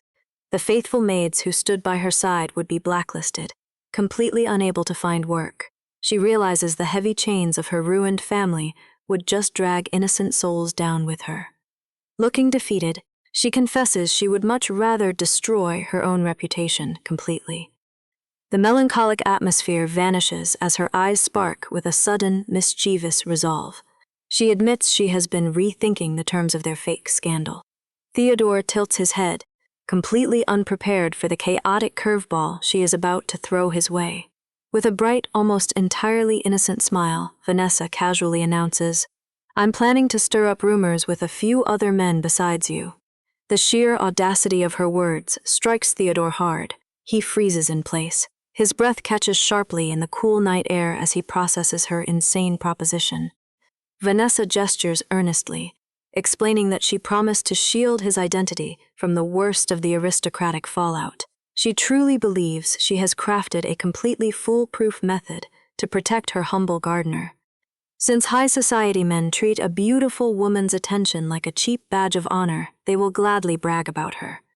If she openly dates multiple suitors, the gossip mill will become incredibly diluted. People will be far too distracted to pay attention to him for very long. If he doesn't appreciate this wildly chaotic mercy, I certainly do. Theodore's grip visibly tightens on the cold stone railing. He asks if that is truly her grand master plan, just throwing herself as many wealthy men as humanly possible. A sudden deep frustration claws fiercely at his throat, completely catching him off guard. Why does the thought of her with other men bother him so much? Vanessa simply nods her agreement, entirely oblivious to the dark storm brewing behind his eyes. She is so thoroughly calculating in her social self-destruction, yet at the exact same time she remains utterly reckless. It drives him completely insane. Before he can voice his rising objections, she completely pivots the entire conversation. Brushing off the heavy, lingering tension, she turns back toward the brightly lit festival grounds. She smiles softly, telling him that despite the heavy burdens they carry, today was actually a genuinely fun escape. Her sudden, light-hearted shift leaves him entirely reeling. He stands silently under the festive banners, completely trapped in the dangerous, unpredictable orbit this woman just created. Standing close together under the festival lights, Vanessa looks down at their feet, her voice softening into a rare, vulnerable sincerity. She thanks him for giving her such wonderful memories, quietly confessing that she probably won't ever forget today until the day she dies. She even calls him River, testing the name out in the quiet night air. Instead of being moved, Theodore leans over the stone railing and peers down at her. He blatantly calls her a liar. With absolute certainty, he predicts she will completely forget his face in just a few short years. Vanessa tilts her head, flashing a bright, defensive smile. Does he really believe she could forget a face as incredibly handsome as his? Theodore doesn't even blink at the obvious flattery. He stares her down, firmly reminding her that she completely forgot the young boy named River Roth, that she met when she was just a kid. How is she supposed to remember a fake gardener if she can't even remember her actual childhood friend? Sweating slightly under his unyielding gaze, Vanessa stubbornly digs her heels in. She insists that she remembers absolutely everything. Theodore instantly calls her bluff, leaning in closer to ask exactly what this childhood friend looked like. Completely put on the spot, Vanessa's eyes dart around as she nervously pieces together a fabricated image. She hesitates, slowly guessing that he had black hair and striking blue eyes. Nice save, Vanessa. The sheer shameless innocence of her blatant lie catches Theodore totally off guard. A sudden, genuine laugh bursts from his chest. He leans back against the stone, burying his face in his hands as his shoulders shake with quiet amusement. Still hiding his smile behind his hand, Theodore shakes his head in disbelief, murmuring that she is lying to him yet again. Her chaotic attempts at deception are hilarious. He admits he feels like crying. Vanessa just stares up at him, her heart skipping a quiet beat at the sight of his unguarded joy. Lowering his hand, Theodore looks down at her with a remarkably soft, fond expression. He asks how it can be a lie when she is staring right at a man with those exact black hair and blue eyes. Later that night, the festive warmth entirely fades as Vanessa quietly slips back into the dimly lit halls of her estate. She carefully pushes the heavy door open, hoping to sneak back to her chambers unnoticed. Instead, a voice suddenly slices through the heavy silence, asking if she is just now getting back. Vanessa jumps, her heart leaping into her throat as she whips around. Sitting quietly in the shadows of the darkened parlor is Blair. He slowly looks over his shoulder, his glasses catching the faint moonlight. She presses a hand to her chest, demanding to know what he is doing, sitting in the dark like a ghost. Blair turns around completely, ignoring her shock, as he calmly asks how long she has been standing there. He smoothly mentions that he heard from her maid, Rosaline, that she was supposed to be resting today. Looking down at her from across the moonlit tiles, he reminds her that she has been suffering from terrible body aches lately. Why would she be out wandering the estate when she is supposedly too sick to function? Feeling cornered by his piercing stare, Vanessa shrinks back against the doorway. She stammers out a quick, nervous excuse, claiming she suddenly felt much better today. Just as she tries to brush past his uncomfortable interrogation, a sharp, chilling realization suddenly halts her in her tracks. She freezes, her eyes narrowing in dark suspicion as she looks back up at him. The heavy manor doors were supposed to be firmly locked for the night. The maids were all deeply asleep in their quarters. Someone needs to call security right now, because if Blair knew she was completely alone and supposedly bedridden with illness, how exactly did he get inside her private chambers? Blair towers over her in the dimly lit hall, his unblinking gaze utterly cold and calculating. He refuses to let her off the hook so easily, ignoring her silent, creeping panic. He demands to know exactly where she is coming back from, dressed in those filthy gardening clothes. Cornered in her own supposedly secure home, Vanessa desperately tries to salvage the situation. She shrinks back against the doorway, stammering out a remarkably weak excuse about the estate simply being too hot. She claims she just needed to take a quick midnight stroll to cool off. He doesn't buy it for a single second. In a terrifying, sudden flash of movement, Blair lunges forward and forcefully slams her back against the heavy wooden doors. Vanessa gasps as his long fingers tightly clamp around her jaw, physically forcing her to look up into his menacing eyes. With a chilling, quiet intensity, he leans close and whispers that she can never look him in the eye when she lies. Does he truly think he owns her? The absolute sheer audacity of his interrogation is completely suffocating. Trapped under his unyielding grip, Vanessa's mind furiously races to find a safe escape. But before she can muster the necessary courage to shove him away, he drops a massive bombshell that entirely freezes the blood in her veins. His voice drops into a dangerously low murmur as he directly asks if she found herself a secret lover the very moment he turned his back. Stepping even further into her personal space, he casually mentions spotting her with some guy in a navy uniform. Her meticulously crafted secret is unraveling before it even begins, leaving her completely cornered. Cornering her by the window, Blair refuses to mince words. He demands to know everything about the Navy man she's been sneaking around with.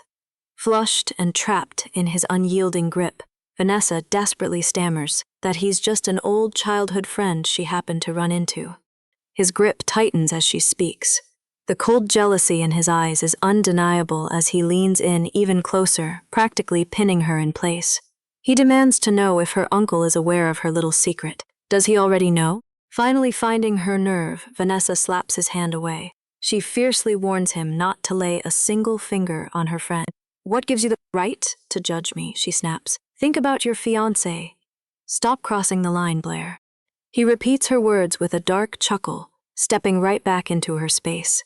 Then he drops a sickening bombshell to silence her. His own mother actually suspects Vanessa has already lost her purity to her uncle. Talk about a toxic family dynamic. The fallout was an absolute disaster. Rosaline defended her and was locked in her room as punishment, while his mother threatened to demand Vanessa's immediate expulsion. Now, Blair frames himself as the tragic hero. He claims he only accepted his arranged marriage to save them both. His thumb lightly brushes against her trembling neck. "You have no idea what's keeping me from crossing that line," he whispers, the suffocating tension leaving her breathless. Unable to take it for another second, she shoves past him and flees through the heavy doors. The scene shifts to a cramped lakeside cabin, where Blair finally corners Vanessa's secret companion. But he isn't here to threaten a lowly commoner. He smugly reveals he knows exactly who he's talking to. It's the elusive Duke Winchester, a man the king has been desperately searching for. Pacing the small room, Blair marvels that a nobleman of his stature would hide away in such a wretched place. He finds it deeply amusing that Vanessa actually believes her little plaything is nothing more than a simple Navy officer, She has no idea she's been flirting with royalty. Winchester calmly toys with a pair of gardening shears, offering a dry, mocking apology for his deception. Blair sneers in response. He is furious that the Duke is hiding out here while his unexplained delay of a royally arranged marriage was handled in such an insulting manner. Leaning into the insult, Blair gloats that Winchester has made the king an absolute laughingstock both at home and abroad. The Duke listens in cold, unbothered silence as the arrogant fiancé prepares to lay his cards on the table. Seizing the upper hand, Blair proposes a twisted deal.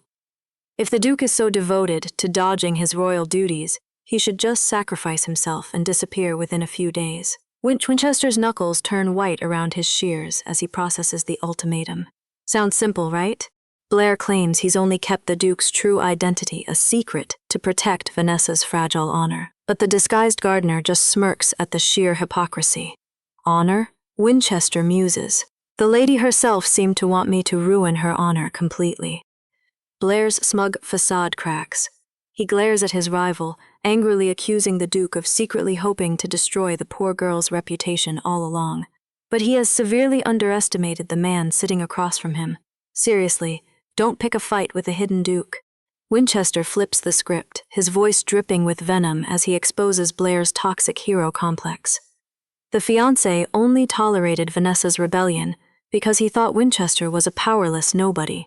Blair actively wanted a dirty scandal to shatter her life. Why?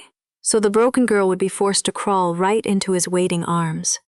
Winchester effortlessly dissects his rival's pathetic endgame. He knows exactly what the arrogant fiancé was hoping for. Blair wanted a devastating scandal to strip away Vanessa's pride, leaving her so utterly broken that she would have no choice but to crawl right into his bed for salvation. It's a sick, twisted way to secure a marriage. Blair glares in rigid silence, completely unable to deny the accusation. The disguised Duke just smiles, thoroughly amused by the other man's transparent cruelty. But what a shame, Winchester mocks, his eyes gleaming with dangerous authority. He notes how tragic it is that when the desperate girl reached out for a convenient pawn, her innocent hands accidentally grabbed a Battenberg, a man far too powerful to play along with this petty little game. His pride shattered, Blair tightly grits out that he's being deliberately insulted. But the Duke is entirely unfazed by the fragile Marquis's anger.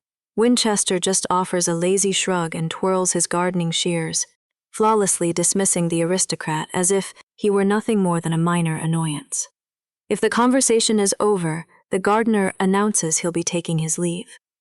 He casually remarks that unlike some spoiled noblemen, he actually has real work to do around the estate. Honestly, I love a man who respects an honest day's labor. Then, the playful, mocking facade vanishes entirely. Winchester's gaze hardens into cold, unwavering steel. His voice drops into a deadly serious warning, stripping away any lingering pretense between them. He demands that Blair stop playing these toxic games immediately, before Vanessa gets hurt any further by his reckless jealousy. Stepping past his stunned rival, the disguised royal finally puts his own heart on the line. He doesn't hesitate or hide behind his title. "She is incredibly precious to me," he confesses, leaving no room for misunderstanding. That sincere confession shatters his defenses. The overwhelming reality of his defeat finally crashes down on the arrogant fiancé. Blair's knees give out. He slumps forward onto the rough floorboards, his hand gripping his leg as shadows swallow his expression. He has been completely, utterly outmatched in every possible way. Winchester pauses, turning slightly to stare down at the pathetic display, with icy, unbothered detachment. Before walking away, the Duke delivers one final, suffocating reality check. He brutally questions what a cowardly marquise could possibly offer a vibrant girl like Vanessa. Does Blair honestly think he can protect her? Winchester mercilessly points out that the pathetic noble is doomed to spend the rest of his miserable life cowering in fear, too terrified to ever defend her against his own overbearing mother. The truth is absolute poison. Furious and humiliated, Blair glares up at the retreating gardener. But he doesn't dare utter a single word of defense. Left kneeling entirely alone in the dusty cabin, the broken fiancé finally realizes he has already lost the game. Vanessa's closest friend is sprawled upside down across the plush bed, venting her absolute disbelief to the ceiling. "Can you believe he and I are actually siblings?" she groans, throwing her arms wide in utter exasperation. Her older brother, Blair, has apparently lost his mind, abruptly canceling his prestigious grand tour out of nowhere. To make matters worse, she dramatically sighs that she and Blair will soon be forced to retreat to a cramped, uncomfortable hotel in Bath before they can finally head back to Linden. Sitting quietly at her vanity while the maids meticulously fuss over her hair, Vanessa gently points out that a hotel sounds terribly inconvenient. She warmly offers her sprawling spare rooms, insisting the siblings can stay with her as long as they need. But the invitation hangs awkwardly in the air. Wincing at her own bluntness, her friend admits the ugly truth. Her mother isn't exactly thrilled about them staying under Vanessa's roof. She quickly stammers a panicked apology, but Vanessa just offers a soft, deeply understanding smile. It's the undeniable truth. "We drifted apart a bit after my parents passed away," Vanessa murmurs, her gaze dropping to the polished floor. Despite the cold shoulder she receives now, she insists she's still grateful for how the woman cared for her when she was little. But that quiet grace is incredibly hard to maintain. Her friend's mother has been viciously whispering that Vanessa is ruined. She accused her of unthinkable scandals with her own uncle, and even demanded her swift expulsion from school. How do you ever fight back against that kind of venom from someone you once loved? Desperately trying to break the heavy, suffocating silence, her friend quickly pivots the conversation to brighter, safer news. The domineering family matriarch is about to be far too distracted to plot any more baseless rumors. "Blair's wedding has been moved up," she announces, waving a hand dismissively. Since her brother skipped his tour, he's being dragged straight to the altar. Vanessa turns around, genuinely surprised by the sudden rush. Leaning in with a playful smirk, her friend whispers that Blair must have fallen in love with the countryside here because he's suddenly hunting for a marital estate nearby. Honestly, who willingly chooses the middle of nowhere for a honeymoon? The light-hearted gossiping is abruptly cut short when the maids finally step back, proudly announcing that the fitting is complete. Her friend practically vibrates with eager excitement, propping her chin on her hands as she demands Vanessa hurry up and reveal the final look. There's a long, nervous rustle of heavy fabric from behind the tall changing screen. Vanessa hesitates, tightly clutching the skirts of the lavish gown she never actually wanted to wear.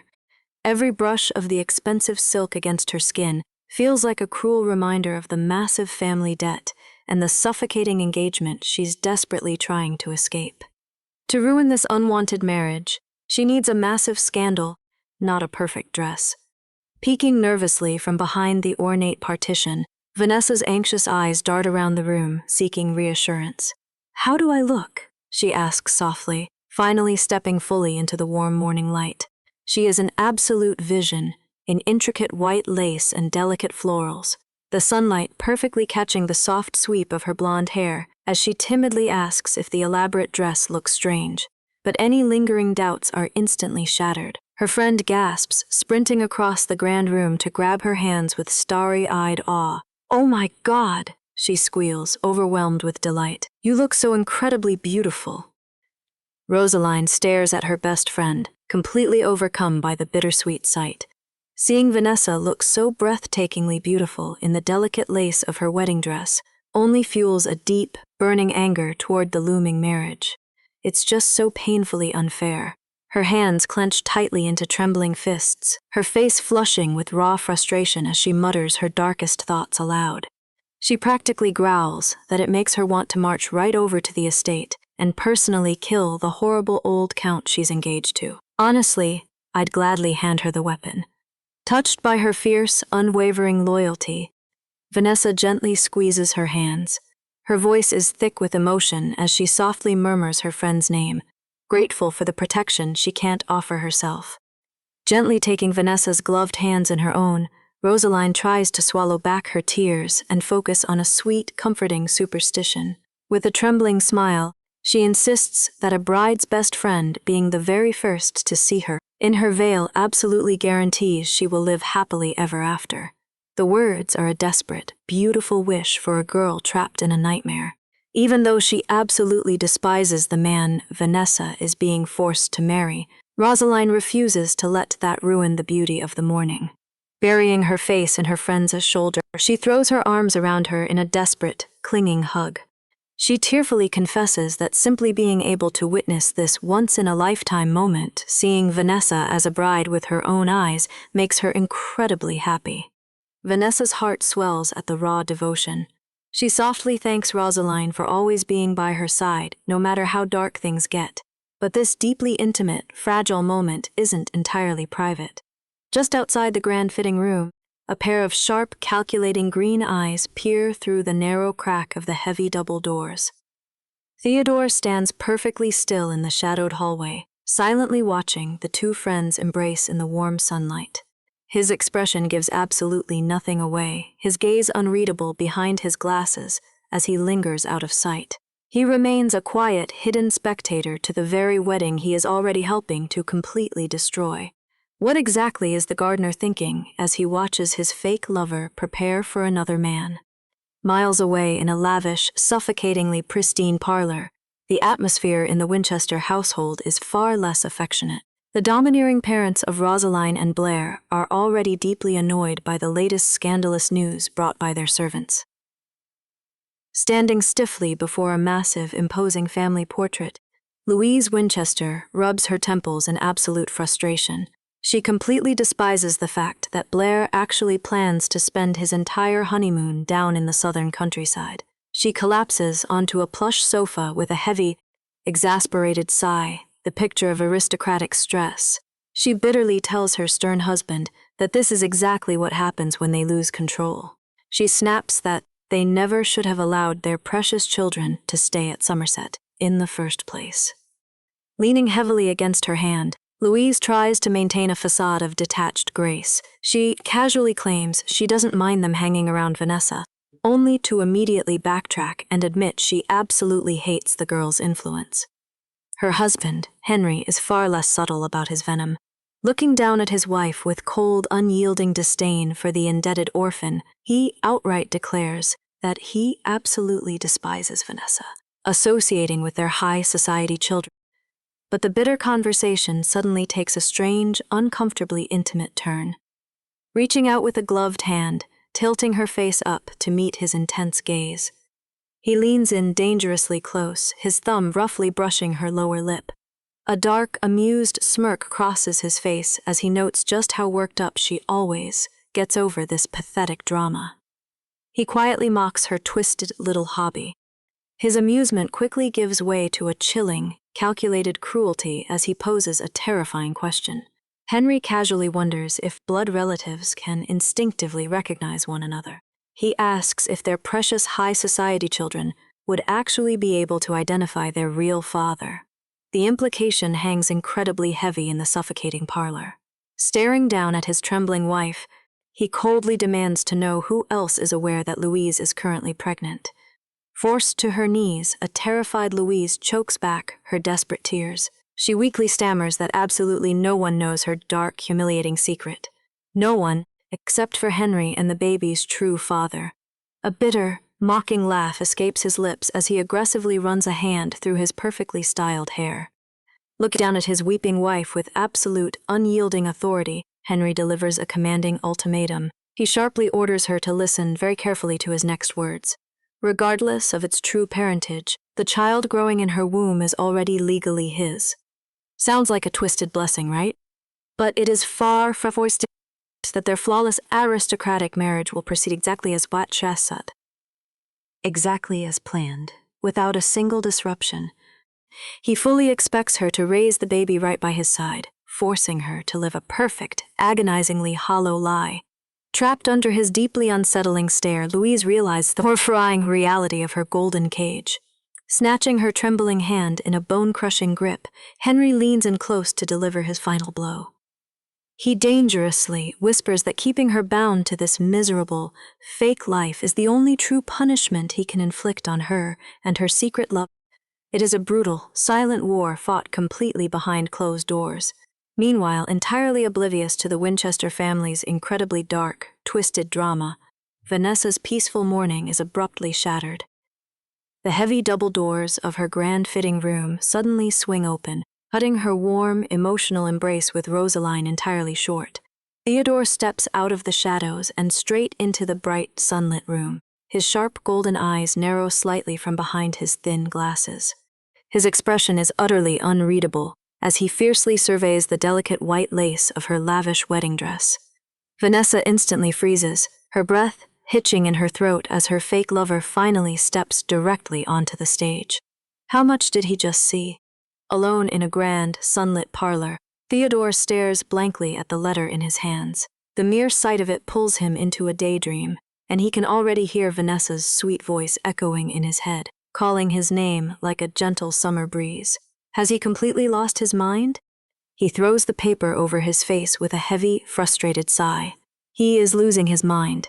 His quiet moment of vulnerability is abruptly cut short when the sharp click of heels announces an uninvited guest. Slapping the letter down, his demeanor turns strictly business. I don't recall giving you permission to sit down. If a man glared at me like that, I'd run for the hills. Unfazed, the woman merely chuckles behind her elegant fan, making herself comfortable anyway. She casually introduces herself as Haley G. Morton, flashing a bright, unwavering smile at her hostile host.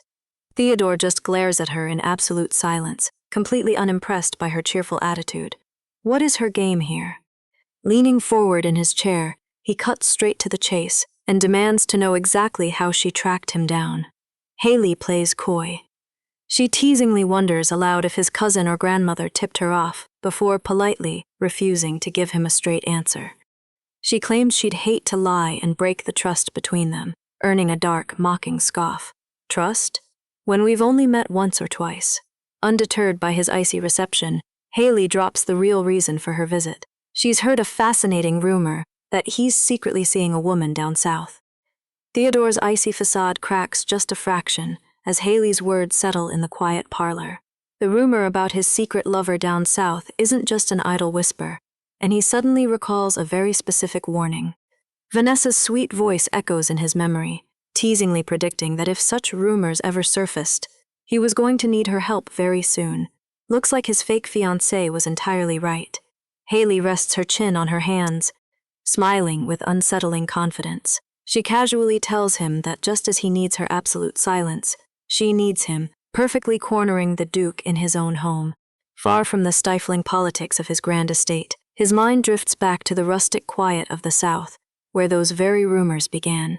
The evening sun casts a warm, domestic glow over a small wooden cabin by the water. Inside, the atmosphere is heavy with a totally different kind of tension.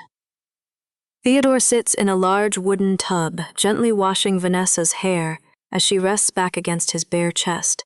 She bashfully protests that she could have bathed herself, but he quietly insists. He notes that it's been a while and she clearly had a rather exhausting time. A deep crimson flush spreads across Vanessa's cheeks at his brazen reminder of their earlier intimacy. She completely melts against him, stammering out a flustered, embarrassed complaint. It is entirely his fault she is so exhausted, considering how relentlessly hard he pushed her. Theodore offers absolutely no apologies. Instead, he just holds her closer, his large hand gently twisting a wet strand of her golden hair.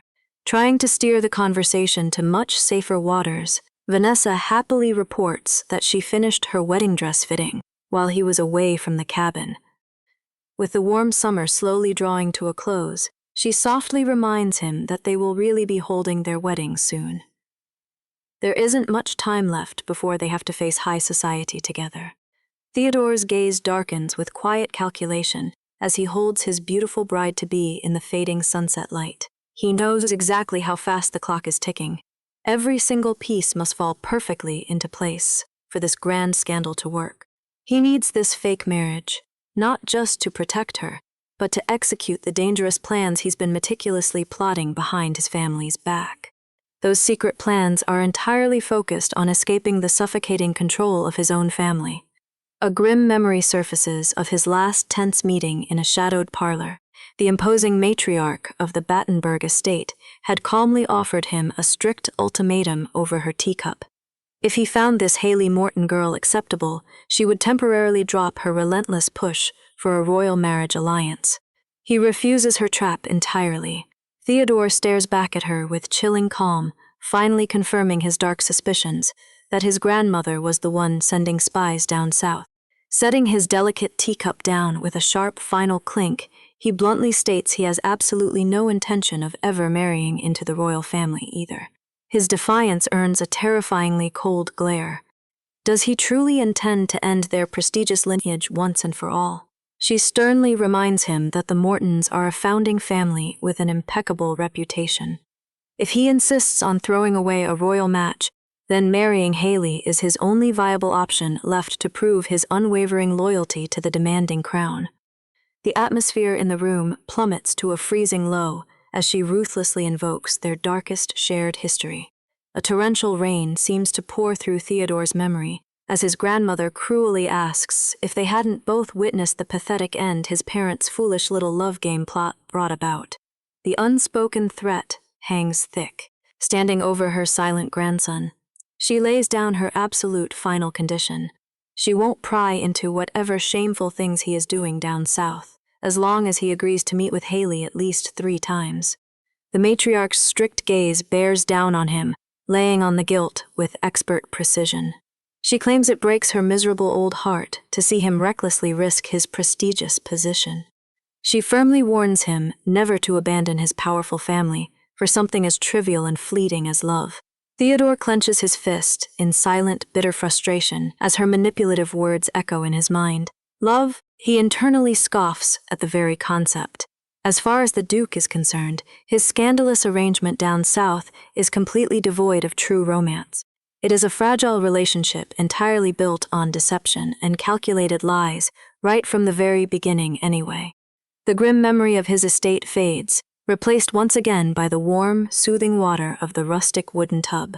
Vanessa lets her golden hair fan out across the surface, her cheeks still deeply flushed as she sneaks a careful glance at her handsome fake fiancé. Her heart flutters nervously in her chest. Does he even know what he is doing to her? She quietly wonders if Theodore realizes the kind of heavy, lingering looks he gives her from time to time. Those dark, piercing gazes feel far too intense for a simple business partner to ever share. The fading evening light bathes the secluded cabin, making the harsh realities of high society feel a million miles away from their little sanctuary. In the quiet warmth of the bath, Theodore gently wraps his strong arms around Vanessa, pressing a soft, lingering kiss to the top of her wet hair. She peacefully closes her eyes, entirely melting into his protective embrace as the strict lines of their fake engagement completely blur. This enigmatic man often acts as if their peaceful summer will never end. He holds his beautiful bride-to-be with such breathtaking tenderness, making it incredibly easy to believe that their fragile, temporary arrangement is truly meant to last forever. And that's where the story is currently at. Thanks so much for watching. If you enjoyed the recap, don't forget to leave a like and subscribe, because I'll be posting new chapters as soon as they come out. See you in the next one.